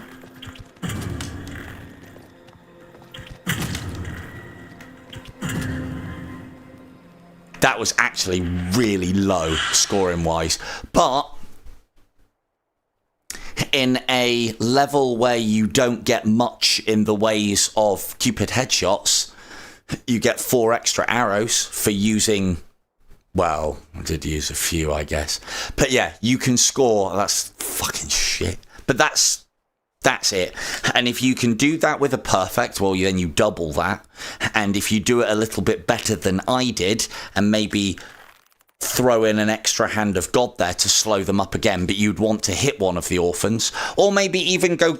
When I've got my highest out of it, I've kind of thrown caution to the wind and sacrificed the perfect to put additional Hands of Gods down to get more casts, and then if that first orphan or two that you kill spawns the one that's over there, all of the orphans that go this way will either cross the top or come down and then go back up the stairs. I don't think they go that far. Maybe they do. But then you can duck here and put a Tempest shot right through there, and it'll be a gap times 4. And then if you can get the headshots, which I don't think we got, can be a lot of points. It's a bloody difficult shot, and it's a bloody difficult setup. But there you go. That's something. All right. Shoot. Has my arm got it in me? I don't think my arm's got it for Nefarious Invasion.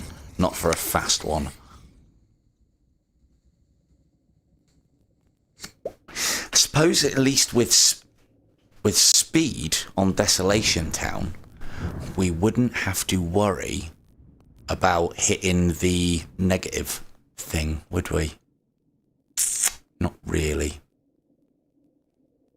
So what else? So as I've talked about, total score. The scores are that high on this that don't worry about finishing too high on this.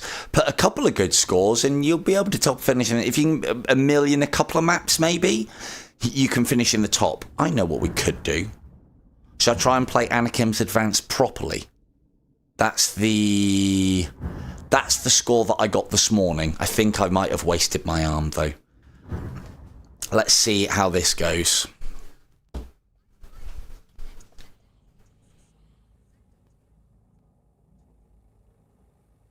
And who... Hang on, say that again. Yeah.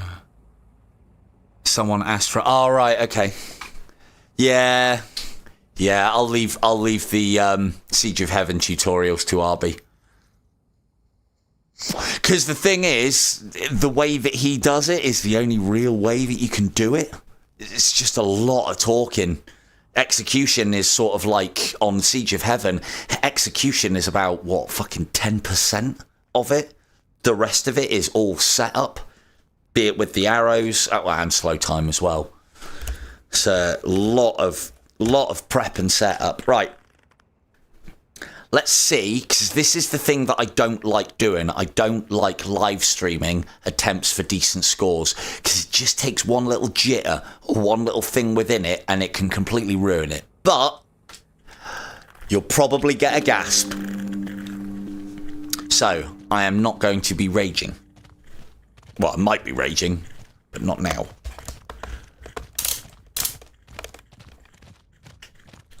So... And I mean, there's a lot of advice that I can give here on this level. If you want to get a high score, now remember, you don't have to get a high score on every single map to get a decent score total.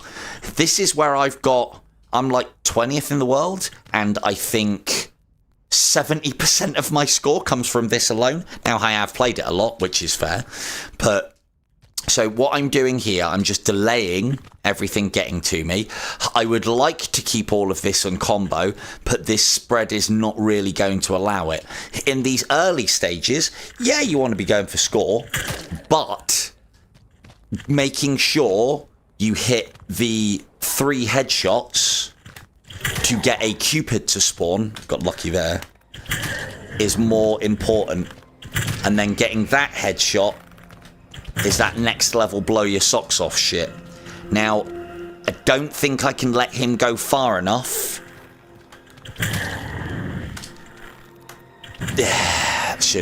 If I'd have let him go a little bit further, I would have sacrificed the combo to give myself a better shot at getting the headshot on the Cupid.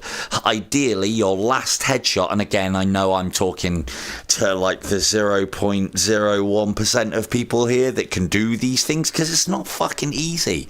It's the reason why this mode is not popular, because it's a big skill gap, and I can't really tell you any way to overcome it. I can show you how to do it, but there is a lot of skill. The only thing that I can say is you can try and reduce the amount of skill that you need to have by trying to keep everything very close. But hitting every shot as well, it isn't as much about... It is about skill, but look, we've got enough for both here. This is a situation where I would take both. Because I am happy with the fact that I am going to be able to score a lot on this map, which means gold should not be a problem. Thank you, Catalysts. I pick these up just to get them out of my fucking AO, because otherwise they'll get in my way and potentially ruin my score. Done that before.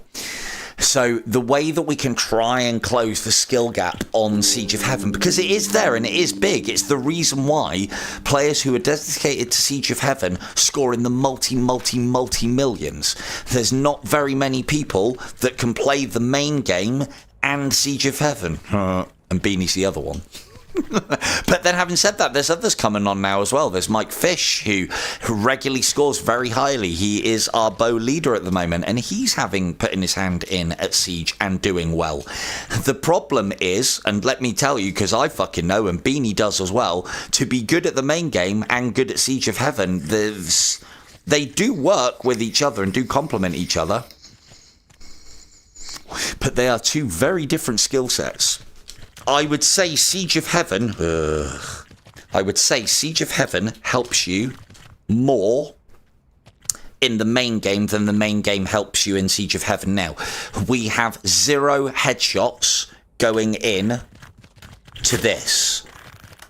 And we want to keep track of that to try and get more headshots.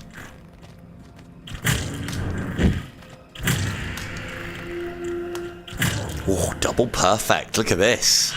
I'm feeling it. You feeling it, chat? This is the one. Fucking not. It's all going wrong from here. So, this is the play. If you are at the stage of play where you're able to hit your headshots consistently, this is where you come to learn to hit Cupid headshots. Because when you're getting to that point where you're starting to get that precise on Cupids, it's easiest to hit them when they're going left to right and quite close in front of you. And then, like everything in Siege of Heaven, you start killing everything close and then work your way out to a comfortable distance. If you are starting to miss shots and you've been playing for a while, you have exceeded your comfortable distance. Rein it in a little bit. Even if that means you have to play here or here and use Hand of Gods, that's something that I've recommended you do whilst you're learning. Right, none of this is any good to us. I use incursions a little bit differently. I thought you're going to fucking love this. In fact, I'm tempted to buy some just to show you. In fact, have we not got any? Well, that's a good start, I tell you. I do need some set up. I got this from Beanie. I think it's very clever.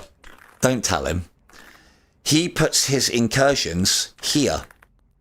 And the reason being, because I had this problem as well, is there are times when you make your bingo shot and there is basically 3 points flying away in the form of a Cupid because you've nailed multiple headshots as you've hit that Tempest. Those incursions ensure that they die without them getting this far away and you risking a shot on them, a normal one, or having to waste a Tempest. If you're on for a good score and incubi are flying away, do not be tempted to fire at them with normal arrows, especially if you're on for a perfect. And a lot of the time, a Tempest shot is a waste of a Tempest shot. Can he keep it going? Now, this is the other problem that I've got, is I'm out of practice on this map. There are specific ways, means and waves that you should go for and should farm. The problem is, without me knowing them exactly or having a routine to go through again like I used to, I thought so. I lifted it from Beanie very quickly. I was like, yeah, nice one, dude. I'm having that. So if you remember as well, so this is something that's worth noting if you are at the headshot stage, or whether you know it or not. If you hit multiple headshots in your last outing, your last wave, they carry over to the next wave. Note that was one headshot. Oh, got him as well. That was one headshot. And it spawned a Cupid. And the reason why is because I'd already hit 2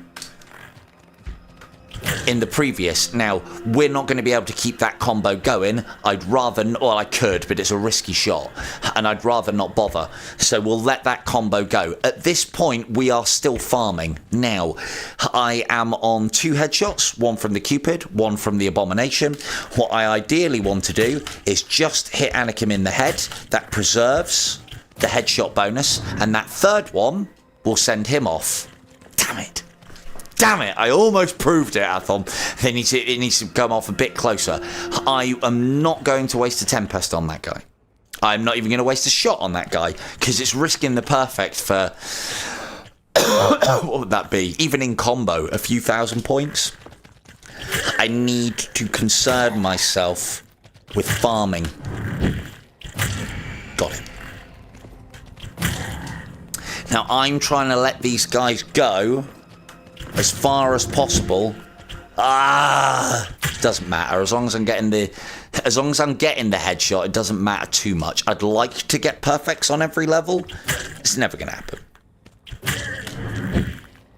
Oh, you fucking bastard. And what I find, the technique that I use, if you are at the stage of trying to get headshots on Cupids, is I kind of track ahead of my target, and then just as I fire, I move slightly. That, for me, seems to work. I see other players do it as well, but it may work for you, it may not.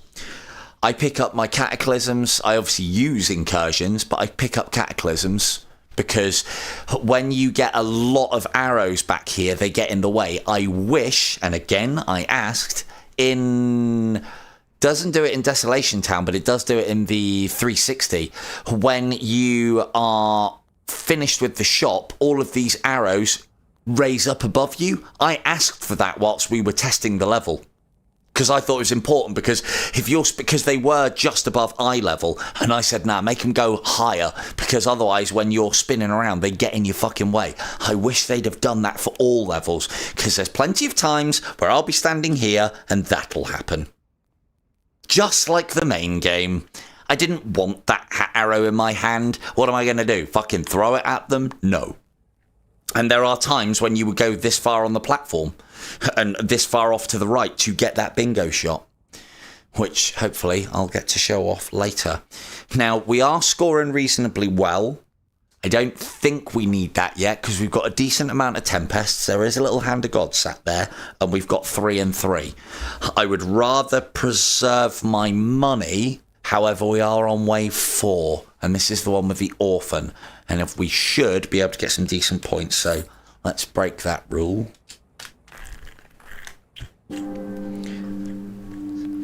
You can tell me how shit I am at the game in a minute for breaking my own rules when I can't buy ×3 Tempest or Hog in a minute. All right, I'll give you permission. How's that? Now, ideally, what we want to do here, we want to hit a shot anywhere. Doesn't need to be a decent one like that one actually was, but we want to hit at least a shot before we hit the Orphan. And the reason being is because just that ×2 combo doubles our score on the Orphan. It's 20,000 points right there. Happy days, right? Now, I'm not going to attempt to keep that combo going. We're also not attempting to score yet. I'm still farming. I still just want arrows. I want, in fact, doesn't matter about not getting headshots, but let's at least get some damage on the big lad. Now we want headshots. 1, 2. Note how I go front, back, and then middle. And the reason being is to give myself a fighting chance distance-wise. Need to take that shot. Oh, fuck. Up. Here we go. Athom. Yeah. 1. 1 at the back. That's risky, because once they get near those stairs, they can start doing all sorts of shit. Damn. Didn't get the... So yeah, perfect example. Look, see, chat can't tell me nothing.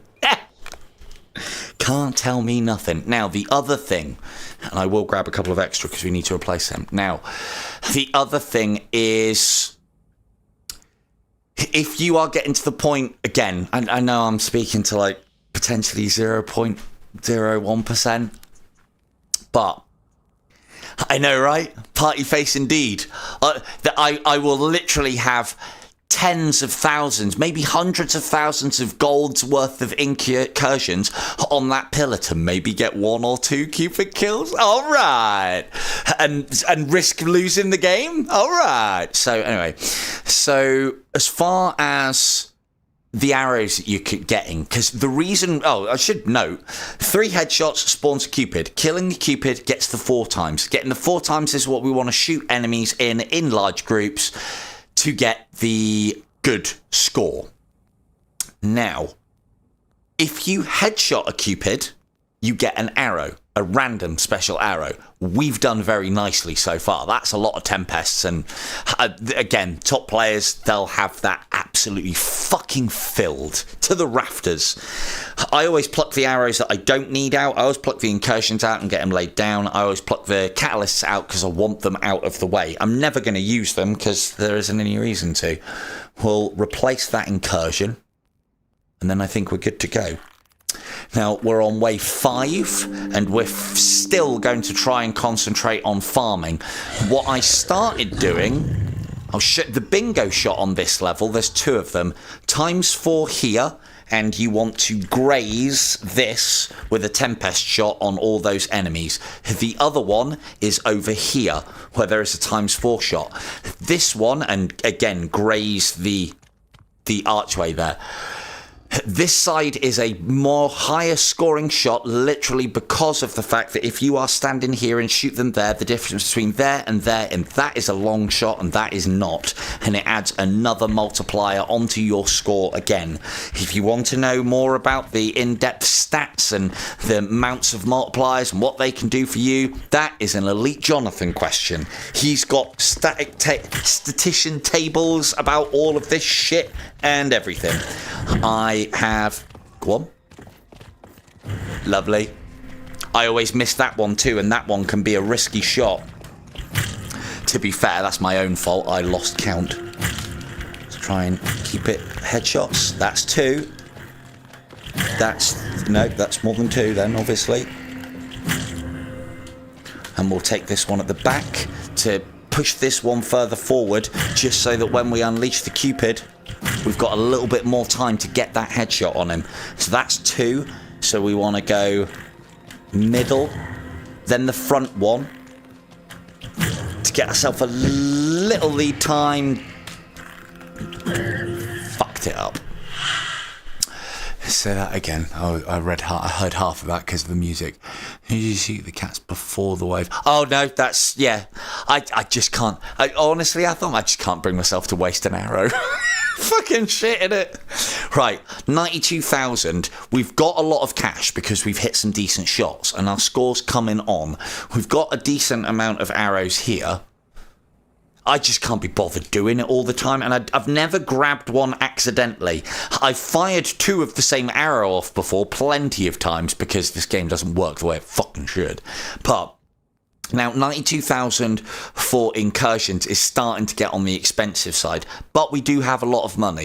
If I am ever 92,000 gold, because I don't need these aren't essential, and we should be picking plenty of them up, but if I am ever 92,000 gold shy of buying a Tempest ×3, yep, F's in the chat for that. Anyway, let's see what we can do with this one. So, wave 6. Now, the rule that I have been working with at the moment, and again, I don't know if this is how the top boys are doing it, but if Anakim comes from this side, that's one that I want to try and get a bingo shot on. If he comes from this side, I want to avoid it. Hello, Dan. Yeah, no worries, dude. That's all right. We're still going. But yeah, hello, dude. I haven't seen you for a little while, I don't think.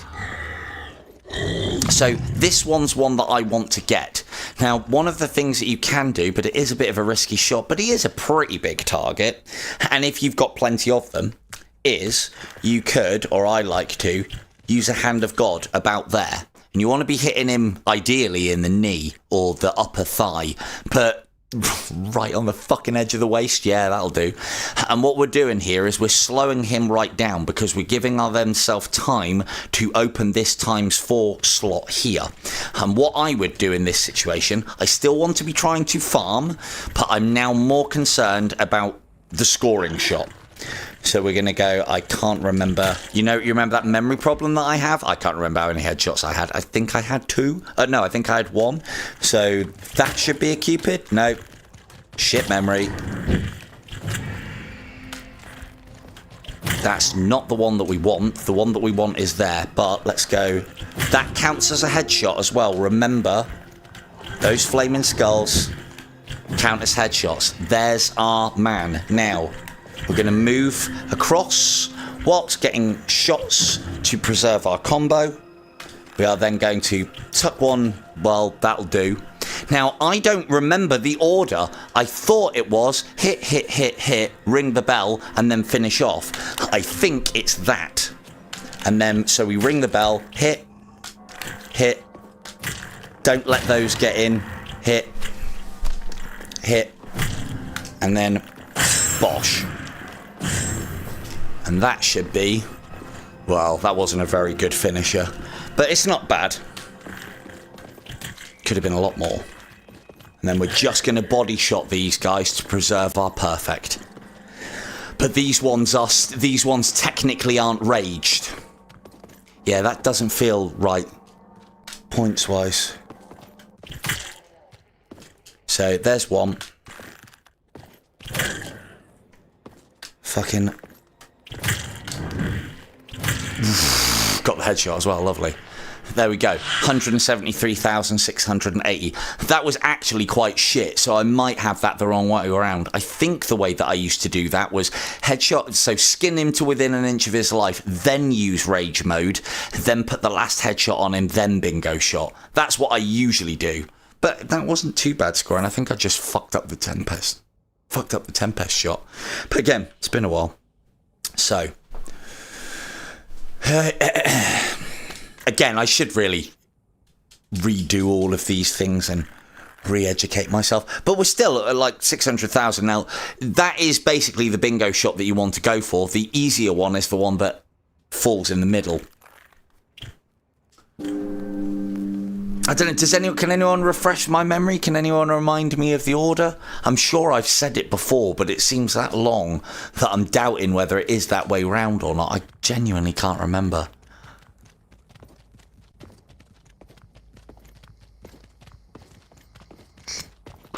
Ah, skeletons. The ruiners of perfects. I would advise, if you are going for a good score, especially in the higher waves, when this is worth a shit ton of points, to not even try and headshot them, he says. Because it just so many times, oh, you shitbag, I've completely forgot my count then. So many times they absolutely ruin the fun. So we'll go for you, hopefully you'll come around the corner. Then we get him, then we headshot that one.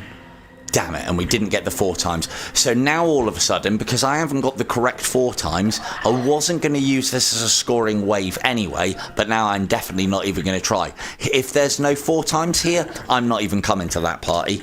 Not at all. Now we're 1 headshot to the wind at the moment. Oh God. Do note, if you let Anakim... God, I think I might need one of these bloody... I hate doing this. This is where I miss shots myself personally, because I'm so used to banging headshots in that when things start getting slowed down for me, it fucks me up. See? Fucker! Anyway, never mind. Sorry, we've lost perfect already. I was trying to... got all those lovely, lovely 4 times. Anyway, so... I hate using Hand of Gods there, but I kind of forced myself to have to because I didn't do any damage to Anakin and was concentrating on the farming, so that was my bad. The reason why I don't like to use Hand of Gods and I haven't trained to hit those shots is because it's so different from what I usually do, and it then means that you are wasting a resource that you definitely know is valuable for the chance of getting it back and then some, but only a chance. You'd have to get at least a Hand of God back and then, say, another Hand of God or a Tempest, and that's a lot of shots. So you're wasting resources in the hope that you're going to get more. Now, normally that's okay, but if you're wasting resources in the hope, that's not ideal. So, no, it's not normally okay. Well, I don't do that. Again, though, top players do, so maybe don't listen to me. They're the ones with the multi-millions. Forgot to pick these up. Oops, forgot to lay those down. Oh, we're a bit short as well. Do not lay your incursions whilst you are in a wave. For the obvious reason that if I fire an incursion at that pillar, it counts as a miss. I then cannot get a perfect. Right, let's sort him out a little bit before. So this is going to be another farming wave. Never mind then, that doesn't matter, does it?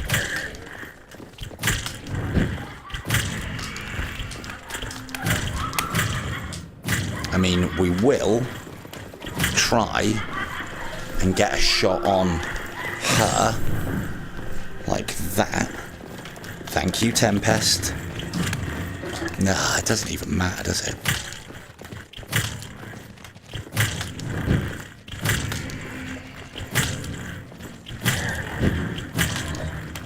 Damn it! Ah, I tried for too much. Tried for the glory.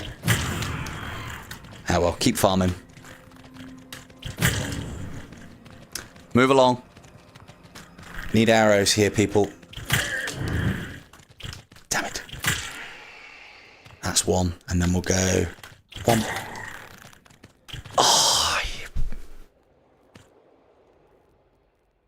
Now, would you believe, because I've been having to deal with that shit for years, literally years in Siege of Heaven, that little dodge that they do right there is not intentionally programmed. It is a bug. How fucking annoying is that? They actually told me, Super Bright, Beanie, told me, or no, it was Super Bright, not Beanie, because he was as shocked as I am, if I remember rightly, told me that that little dodge, those little shuffles that they do towards the end, is a bug. Me and the other Siege of Heaven players have been dealing with that shit for absolutely fucking ages. And it is really annoying that that's a bug and they're never going to fix it.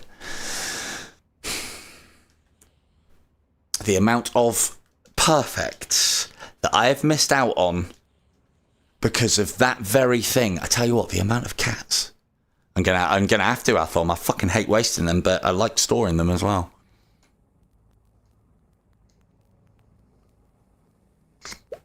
The other thing to note as well, and I think I'm correct here, if you were to fire that and then start as that exploded, I think, like with Hand of... Oh, no, it would be... No, if it's landed, it should be fine.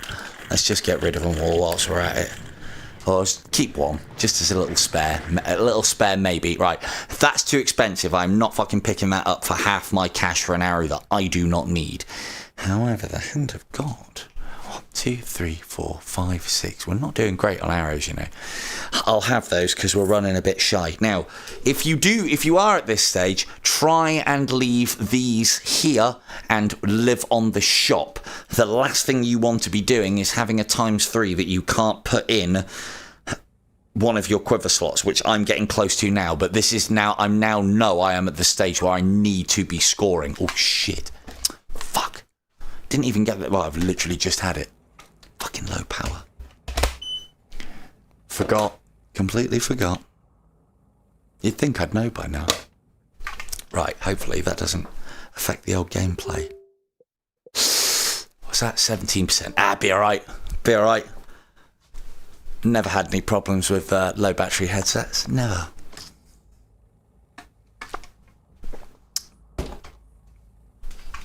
Hello, Melissa. How we doing? So, Yeah, what you ideally want to do if you are at the stage, again, I know I'm talking to a very small percentage of people who may not even be watching this because they do it already, but when you are at the stage of collecting, or if some of you are giving it a go, hopefully you will get to this stage, I will help you. But if you are collecting these arrows, the other thing that I would say is leave those ones there, live off the shop until you can't or you need to start picking these up. Don't use them all to fill your quiver to the rafters because you might be able to get some from the shop. No, this is that's right, Christine, this is all one day information. You'll all get there. Fucking got some of you there on the main game. Get the rest of you here and handle on Siege. So, no, Melissa, this is on the quest because I've been lazy on the quest. The Pico scores, I can probably top the leaderboards and everything in a good couple of days, maybe an afternoon. And I've got lots of contracted streaming to do over there, and that's exactly what I'm going to be doing. So, one of the other things that I would advise as well for any of you young and budding Siege of Heaven players, lay your quiver out the same way every single time. Now, I think my quiver is a little bit weird, so don't necessarily copy mine, but because I'd rather have Hand of God, well, actually, I'd rather have my Blessed Quiver in this slot because that's where I've always put Hand of God. Hand of God always goes here. Tempest has... Thank you very much. Tempest has always gone... Yeah, thank you very much, Melissa. That's very nice to hear. So, Tempest for me has always gone on the right. Hand of God has always gone on the left. If you find that your precision, or because it is kind of that, or your slow time isn't as good, or you find your tracking's a little bit bad, or whatever, and you find it difficult to grab this and not the main arrow or this one, then put your Hand of Gods and your Tempests on the edge. I don't care what order you do it in, and if there's any kind of logic to it or anything along those lines, just have an order and stick to it, because then you know that you can hold this and pick the right arrow, and through repetition and play, it will become instinctive, and you'll save what seems like split seconds, but can be, as any good Siege of Heaven player will tell you, will be the difference between a fucking excellent bingo score and you getting a huge score and topping your personal best, or having to hit that restart level button. So, the reason why I weigh it out like this is because Tempest here, Hand of God here. I put Incursions here because I figure it would be the heaviest arrow, so it needs to go at the bottom. And there was nowhere else for Cataclysm to go, so I just fucking jammed it on the edge. So, I missed some of that. Finally got to Anakim and almost defeated him before getting killed the last time. Yeah, so the one thing that I would have said as far as panicking on bosses is concerned, I mean, it is also it depends on your familiarity with the boss. My advice to you, Melissa, would be rooftop hop. If you've never defeated Anakim or you're having trouble with him, rooftop hop all the way to him, just have a play. Just lose the fear. Just go and walk around in his room a bit and get hit by his aura so you get an idea of how big it is. And, have a play with the abominations and the archers in there. I've always said that in these sort of things, familiarity breeds contempt for a thing. If you are very familiar with a thing, you can find it easier, in my humble, as always, opinion. But yeah, just rooftop hop to him and go and fucking play around. Go and see what it is. It's a very quick way to lose the fear, I think. Because it's not an easy boss. It's probably, at high cycles, definitely the hardest boss going. So find a way to lose that fear. Right now, I said we want to be scoring, so part of that scoring is going to be you, sir, right? Stop fucking scaring Melissa and slow the fuck down. So we're going to slow him down to hopefully build up not just the combo, but also that. Now we've got the one that we want. So now, what we should do, and we're fucking going to, because I'd like to get a decent score here. Killed too many enemies. Can maybe keep it going. Gonna have to waste an arrow here. That did get a kill. Yeah, this isn't going to be a very good scorer.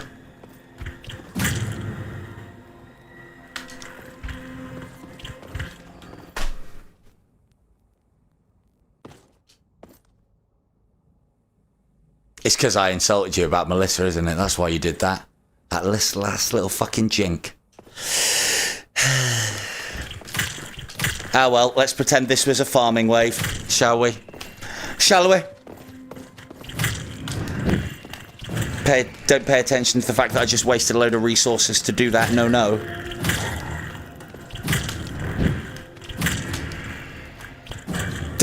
Next shot. So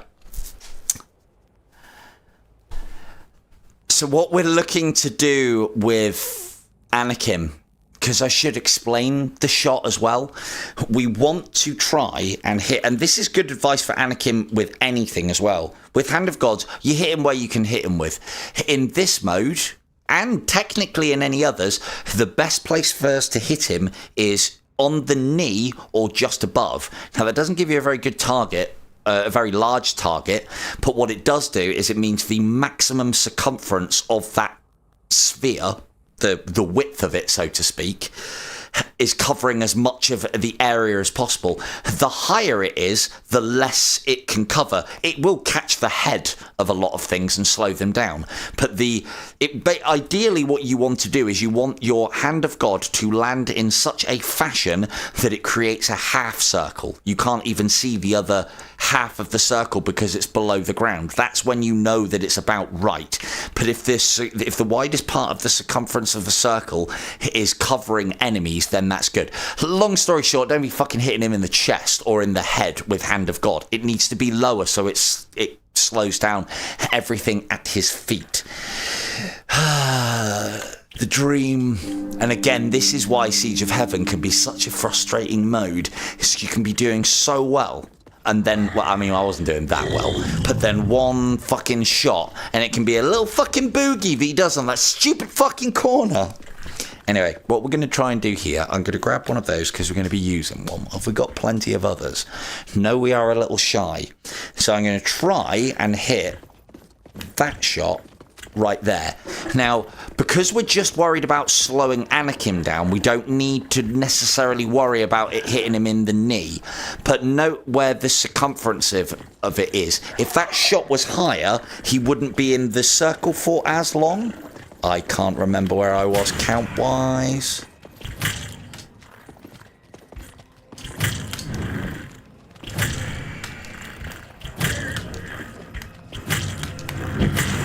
Got it. Lovely. Right, headshots, standard shots, and we're going to try and wait out the timer a little bit. And we're going to hit that there. Oh, we might not have chance to get the headshot. Got it. I can't remember if it's this way round or not. Let's say it's this way around.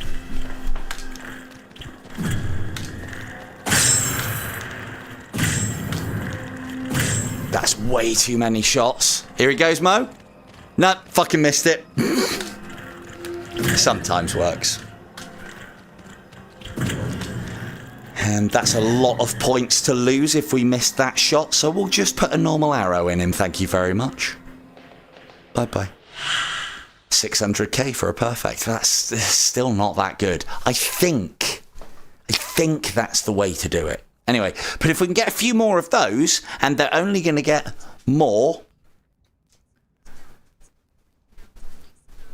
Well, it's, again, like, so as far as pits are concerned, Melissa, exactly the same scenario as what I've just described with Anakim. Just rooftop hop to a pit, go and have a play. Doesn't matter then. Part of the fear I find with this game is, or part of the fear that I had with this game, hello Laurent, Part of the fear that I had with this game, because I did when I first started playing, I was a Siege of Heaven player, then I came into the main game, and knowing all the tricks and all the bits and pieces that you can do to stop the enemy advancing on you, that is a big part and parcel of overcoming that fear. But the other part of it as well, especially with pits, should give this advice to Von really, is you just fucking get in there. Just go in there and just go and have a play. And do it when it doesn't matter. It doesn't matter if you rooftop hop straight from the start into the pit and just go in there and have a mess around. Doesn't matter if you die. But any other time, it's like, I've just cleared the level and I've got the orphan and I've got the arrows that I wanted and so on and so forth. Who's that?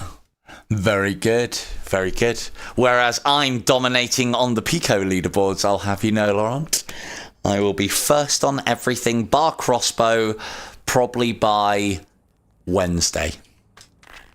So, we are now no longer going to pick up incursions because fuck incursions now.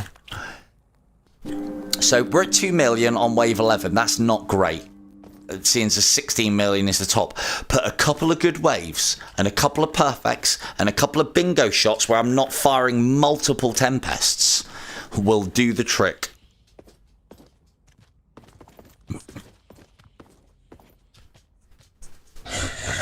Oh no, I'm not either. So you, hang on, let me just read that, because I'm pretty sure that's the advice that I used to give, and I'm pretty sure that advice was right. Hand of God, drop Anakim, oh, then Bell. See, the thing is, the reason why I think that's the wrong way round is because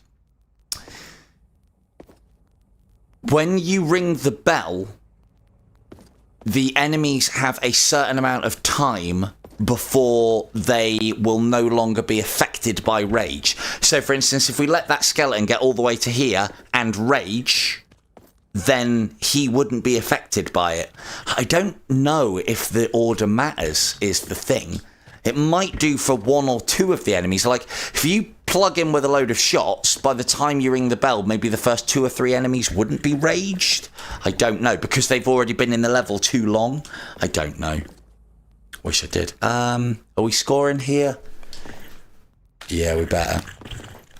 Right, that one doesn't matter because I'm not worried. I'm gonna body shot him, and then we're gonna let this build up so that I can get a combo going and try and get that 4 times. Oh, good. It's an orphan up, and there goes the fucking perfect. Brilliant. Brilliant.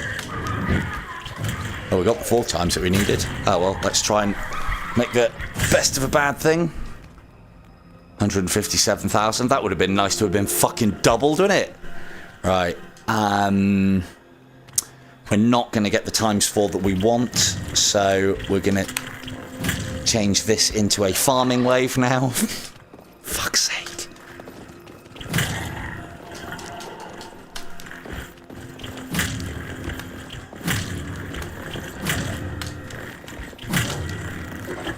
You shitbag. That fucking movement. Oh, it's a bane of my Siege of Heaven existence. It really is. Damn it. Oh, you shit. Here we go. Here we go. This is where it goes wrong.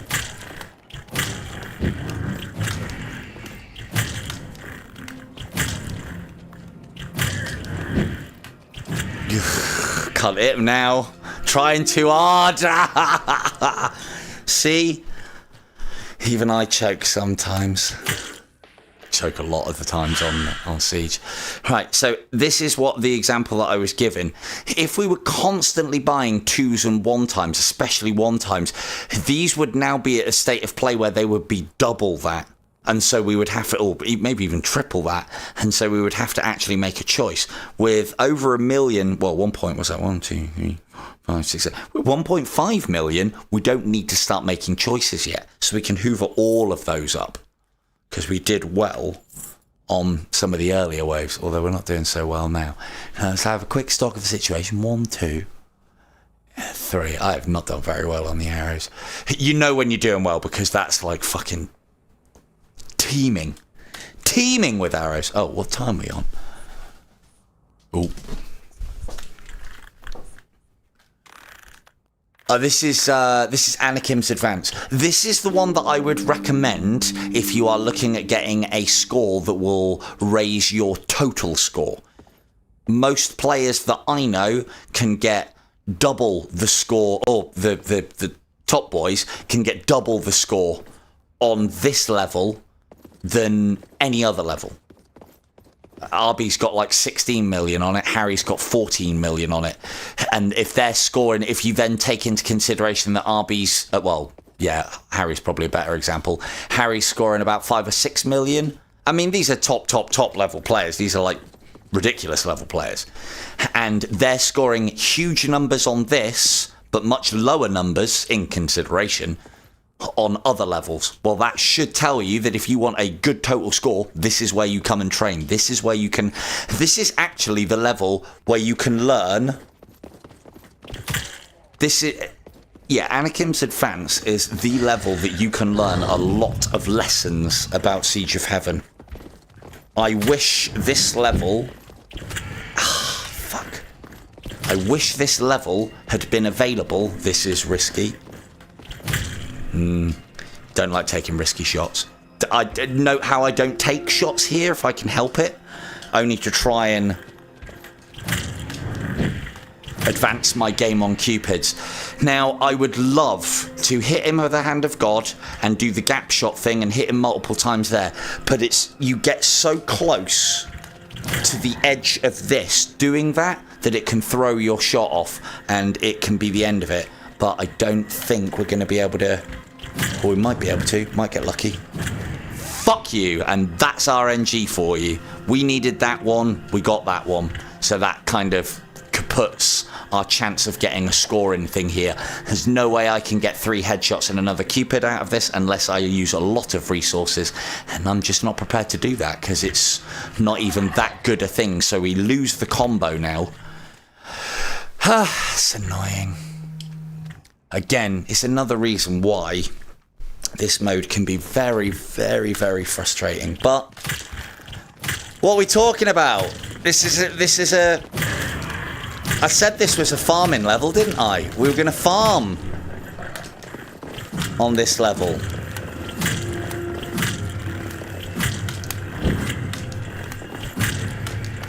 Oh, right, we're going to have to. There's far too many of them. I know what I said about Hand of God. It's going to all go wrong now. Damn it. One. No, not you. Don't kill him. Ugh. That, right there, headshots on that fucking Cupid, that deep in the bubble, are the hardest shots I ever have to make. I fucking hate them. Oh, you bastard. Oh, you bastard. Go on, one more. Go on, one more. Yeah. Oh, you fucker. Well, at least I got him. Right. Well, here we go. Now we're getting to the point. But see, the thing is, if we've got all of that, because we've done all right on that last bit, we've got all of this. We've got all of this, and we've got only 3 waves left. Running out of cash at this stage and still buying really good and huge amounts of arrows is a good thing. Now, because hopefully that means that we're going to be scoring really well right now. The scoring starts now at wave 13. I've left this a bit late.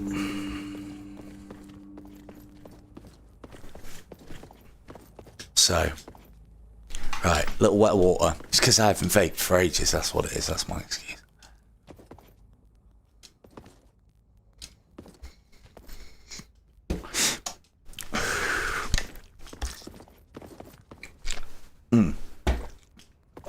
So, as I said, one of the things that's difficult to dispense advice about, and again, I don't want to put anyone off, but you have to put, it feels to me like you have to put a lot more time and effort into this mode to get something out of it. Whereas that has never been the case. Can't remember if I'm on 2. Nope. That has never been the case. Oh, fucking missed the headshot. Never been the case on the main game. I don't want to go for that shot I'm going to have to, but I hate going for that shot because they can turn so unexpectedly. Now, what I'm hoping is I don't have to Hand of God that one because there's going to be enough targets for me to get enough Cupids for it to occur naturally. I am, however, going to try and get some extra, and you'll see, because we want more arrows, we always want more arrows, you'll see that I'm gradually working my way across the platform. I'm going to get that one. Hand of God him when he's blue. That's another thing to note as well. I need to get him. And we go 1, 2, 3. Hit bell. 4. And then rattle, rattle. I forgot about the skull.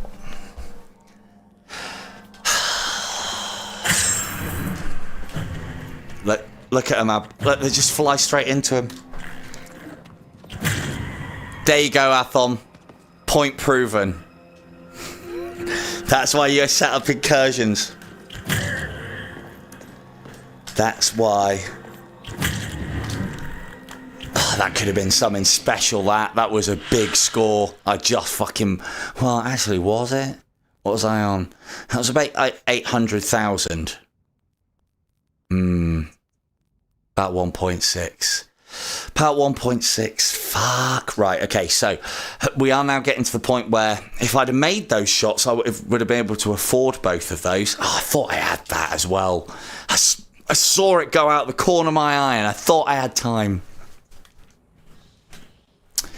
So, hand 1, 2, right, 4, 5, 6, 7, 8, 9. There's a lot of legend points to be had in Siege of Heaven.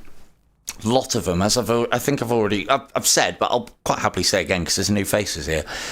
Each of those sub-leaderboards, we'll have that because we might as well. Each of those sub-leaderboards is worth a little bit, no, definitely not. You're quite right, Katie. But there are a lot of legend points here. So if you are looking at the best place to maximise your time and you want to get better at Siege of Heaven, just playing through the way that I've shown you and like the timing ways, they will actually give you a little bit more to your game. I think we've got plenty of Tempests and we could, although having said that, we've only got 2 waves left. 1, 2, 3, 4, 5. 7 total. 1, 2, 3, 4, 5. 10 total. I'm not going to need 10 Tempest shots. But I'm not going to need 10 Hand of Gods. So in that circumstance, I'm going to take these and you can all laugh at me. Oh, shit. You can all laugh at me when I run out of Hand of Gods, because I am going to actually use quite a lot of them here to try and delay one Anakim onto the other. I'm also, you'll know, I'm going to try and make a point of, unless they're on top of each other, which is very difficult to get happening, because there's now 2 Anakims at this stage. So he's going to come out of there. That's the one that we want to slow, with the hope, and again, it doesn't matter if we hit this one high, that's probably too high, but he should stay within that bubble for quite a long time. Should have aimed that a bit lower. Right, 1. Right, that was too soon. That was shit.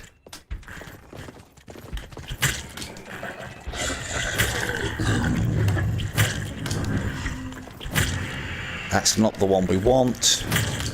Come on. If you don't give me it, I can't make it. Oh, come on, you shit. Oh, you fucker.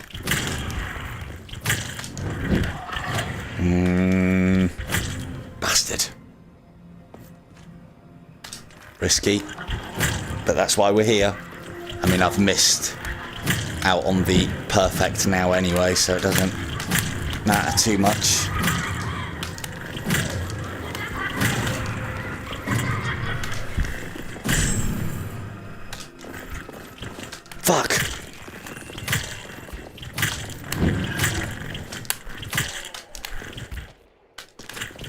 That's where you want to hit him, ideally. Is that going to get him? No, it's not.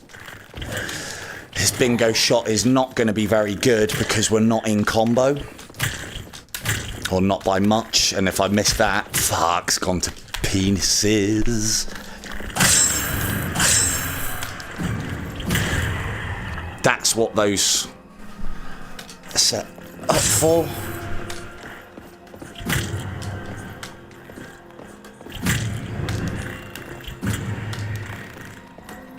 Woo! Shame I've already fucking missed. Bastard. Ugh. The dream has slipped away. Although you can get quite a lot of points on this last one. That's right. So, at this point now, doesn't matter. Wave 15. Buy the farm if you need it. We don't really need those, and we don't need that. I think I can maximise my arrows. But we'll put some up here. Because I don't learn. And on this last wave, restock to maximum. Again, I know it sounds obvious, but there's times when I've had a really good score, had fucking shitloads of arrows behind me, and run out because I didn't replen. Because you play through the waves the same way so often, in that you want to replen from the shop and use these to top up, not always have these topped up and then not being able to buy from the shop because you haven't got the fucking space. Also, be very careful with your placement. These are practiced moves, which is why I'm allowed to do them quickly. Hopefully I don't replace, because if I put this here, that's all of my Hand of God's gone. I have also ended my score by doing that. Note as well, it's a practiced move. The reason why it's a practiced move is because I've done exactly what I just talked about many times. Many fucking times. Anyway, I fucking love Siege of Heaven, don't you? It's not frustrating at all. There is, in my opinion, with Siege of Heaven, maybe this is a skill issue, I don't know. There is a bit of a fundamental flaw with a game like this that requires the level of arrow accuracy. It's getting headshots on. So kill 3 headshots, Melissa, spawns a Cupid when you've got the achievement. Headshotting a Cupid gives you an extra arrow at the back. So you might be a ways away off of that at the moment. You'll get there. I can get you headshotting Cupids one day. Unless you are already and I don't know about it. I don't know. Headshotting the Cupids gives you a random arrow behind you. Normally the only other way to get those arrows is via orphans. So, right, now we need the perfect, but I also need as many orphans as possible. So I'm going to risk it for the proverbial biscuit. Oh, yeah, shitbag. Oh, well, there goes our perfect then. Well, that's that dream out of the fucking window.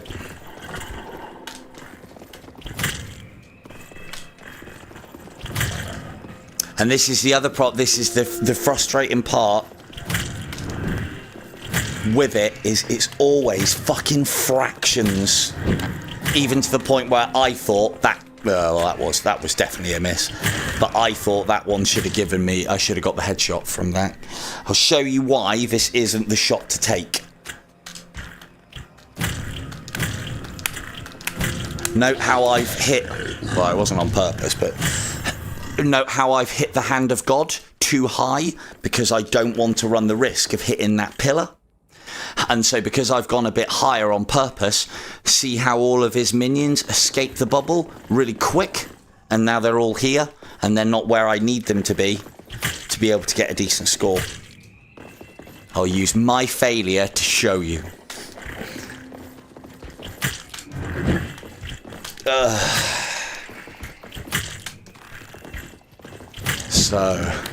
So frustrating. So very, very frustrating.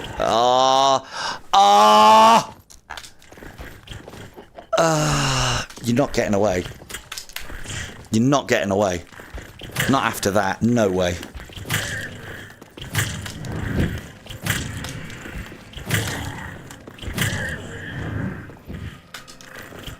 That's too high.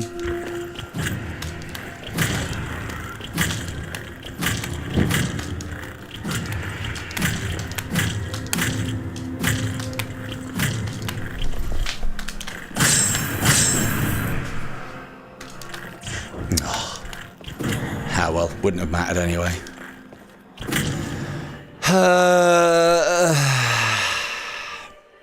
Just can't do it under pressure. That's all it is. It's fucking cracked. So the big problem with my score there is look how low Wave Purist is, and that's for getting perfects. Now I got some perfects early on. I think the first like 3 or 4 waves were perfects, but that's not where you score your points. You score your points in the last waves, and this in here lies why Siege of Heaven is such a frustrating mode. Is you can play all the way through it, get all the way to the end already, because the vast majority of the scoring in most of Siege of Heaven maps is in those last 4 or 5 waves, usually 4. Maybe even the last 2 or 3, or like, you know, wave 12 to 14 usually seems to be about the ones where the big bingo shots are. You can get all that way through and then still fuck it up royally. So, but again, I've only played this a handful of times and I should be able to get higher than that. I've always struggled doing it live because there's those little things. So this is the other thing that I was going to say about as to why I think Siege of Heaven is a very frustrating mode and not played that often as well, is I genuinely don't think tracking in VR is good enough yet to, and again, it might sound like a skill issue, maybe it is, because some of the guys are really fucking on it, but it almost feels like when you're playing games like that, there's a couple of shots there that I missed where I thought they were on and they weren't, and I've fucking fired that same arrow a million times, and with the tracking being just ever so slightly off, it can be enough to throw that shot. And again, sometimes the hitboxes move around a little bit, but I mainly put it down to tracking. And that's why Siege of Heaven is shit, but Siege of Heaven is fucking awesome also. So I don't, yeah, tracking does have an issue. I think when we see headsets that have, or headsets and controllers that have better tracking, I think some of these scores, I think it'd be more consistent. Like RB, I would imagine, got pretty lucky with that score. I wouldn't like to think that he would attempt to try and beat that. I mean, he is top of the leaderboard. I would have even thought Harry, lucky's probably the wrong word. You have to have the, but again, even this is kind of lucky when you say like the stars need to align. It isn't luck, but a lot of things need to come together to get these really good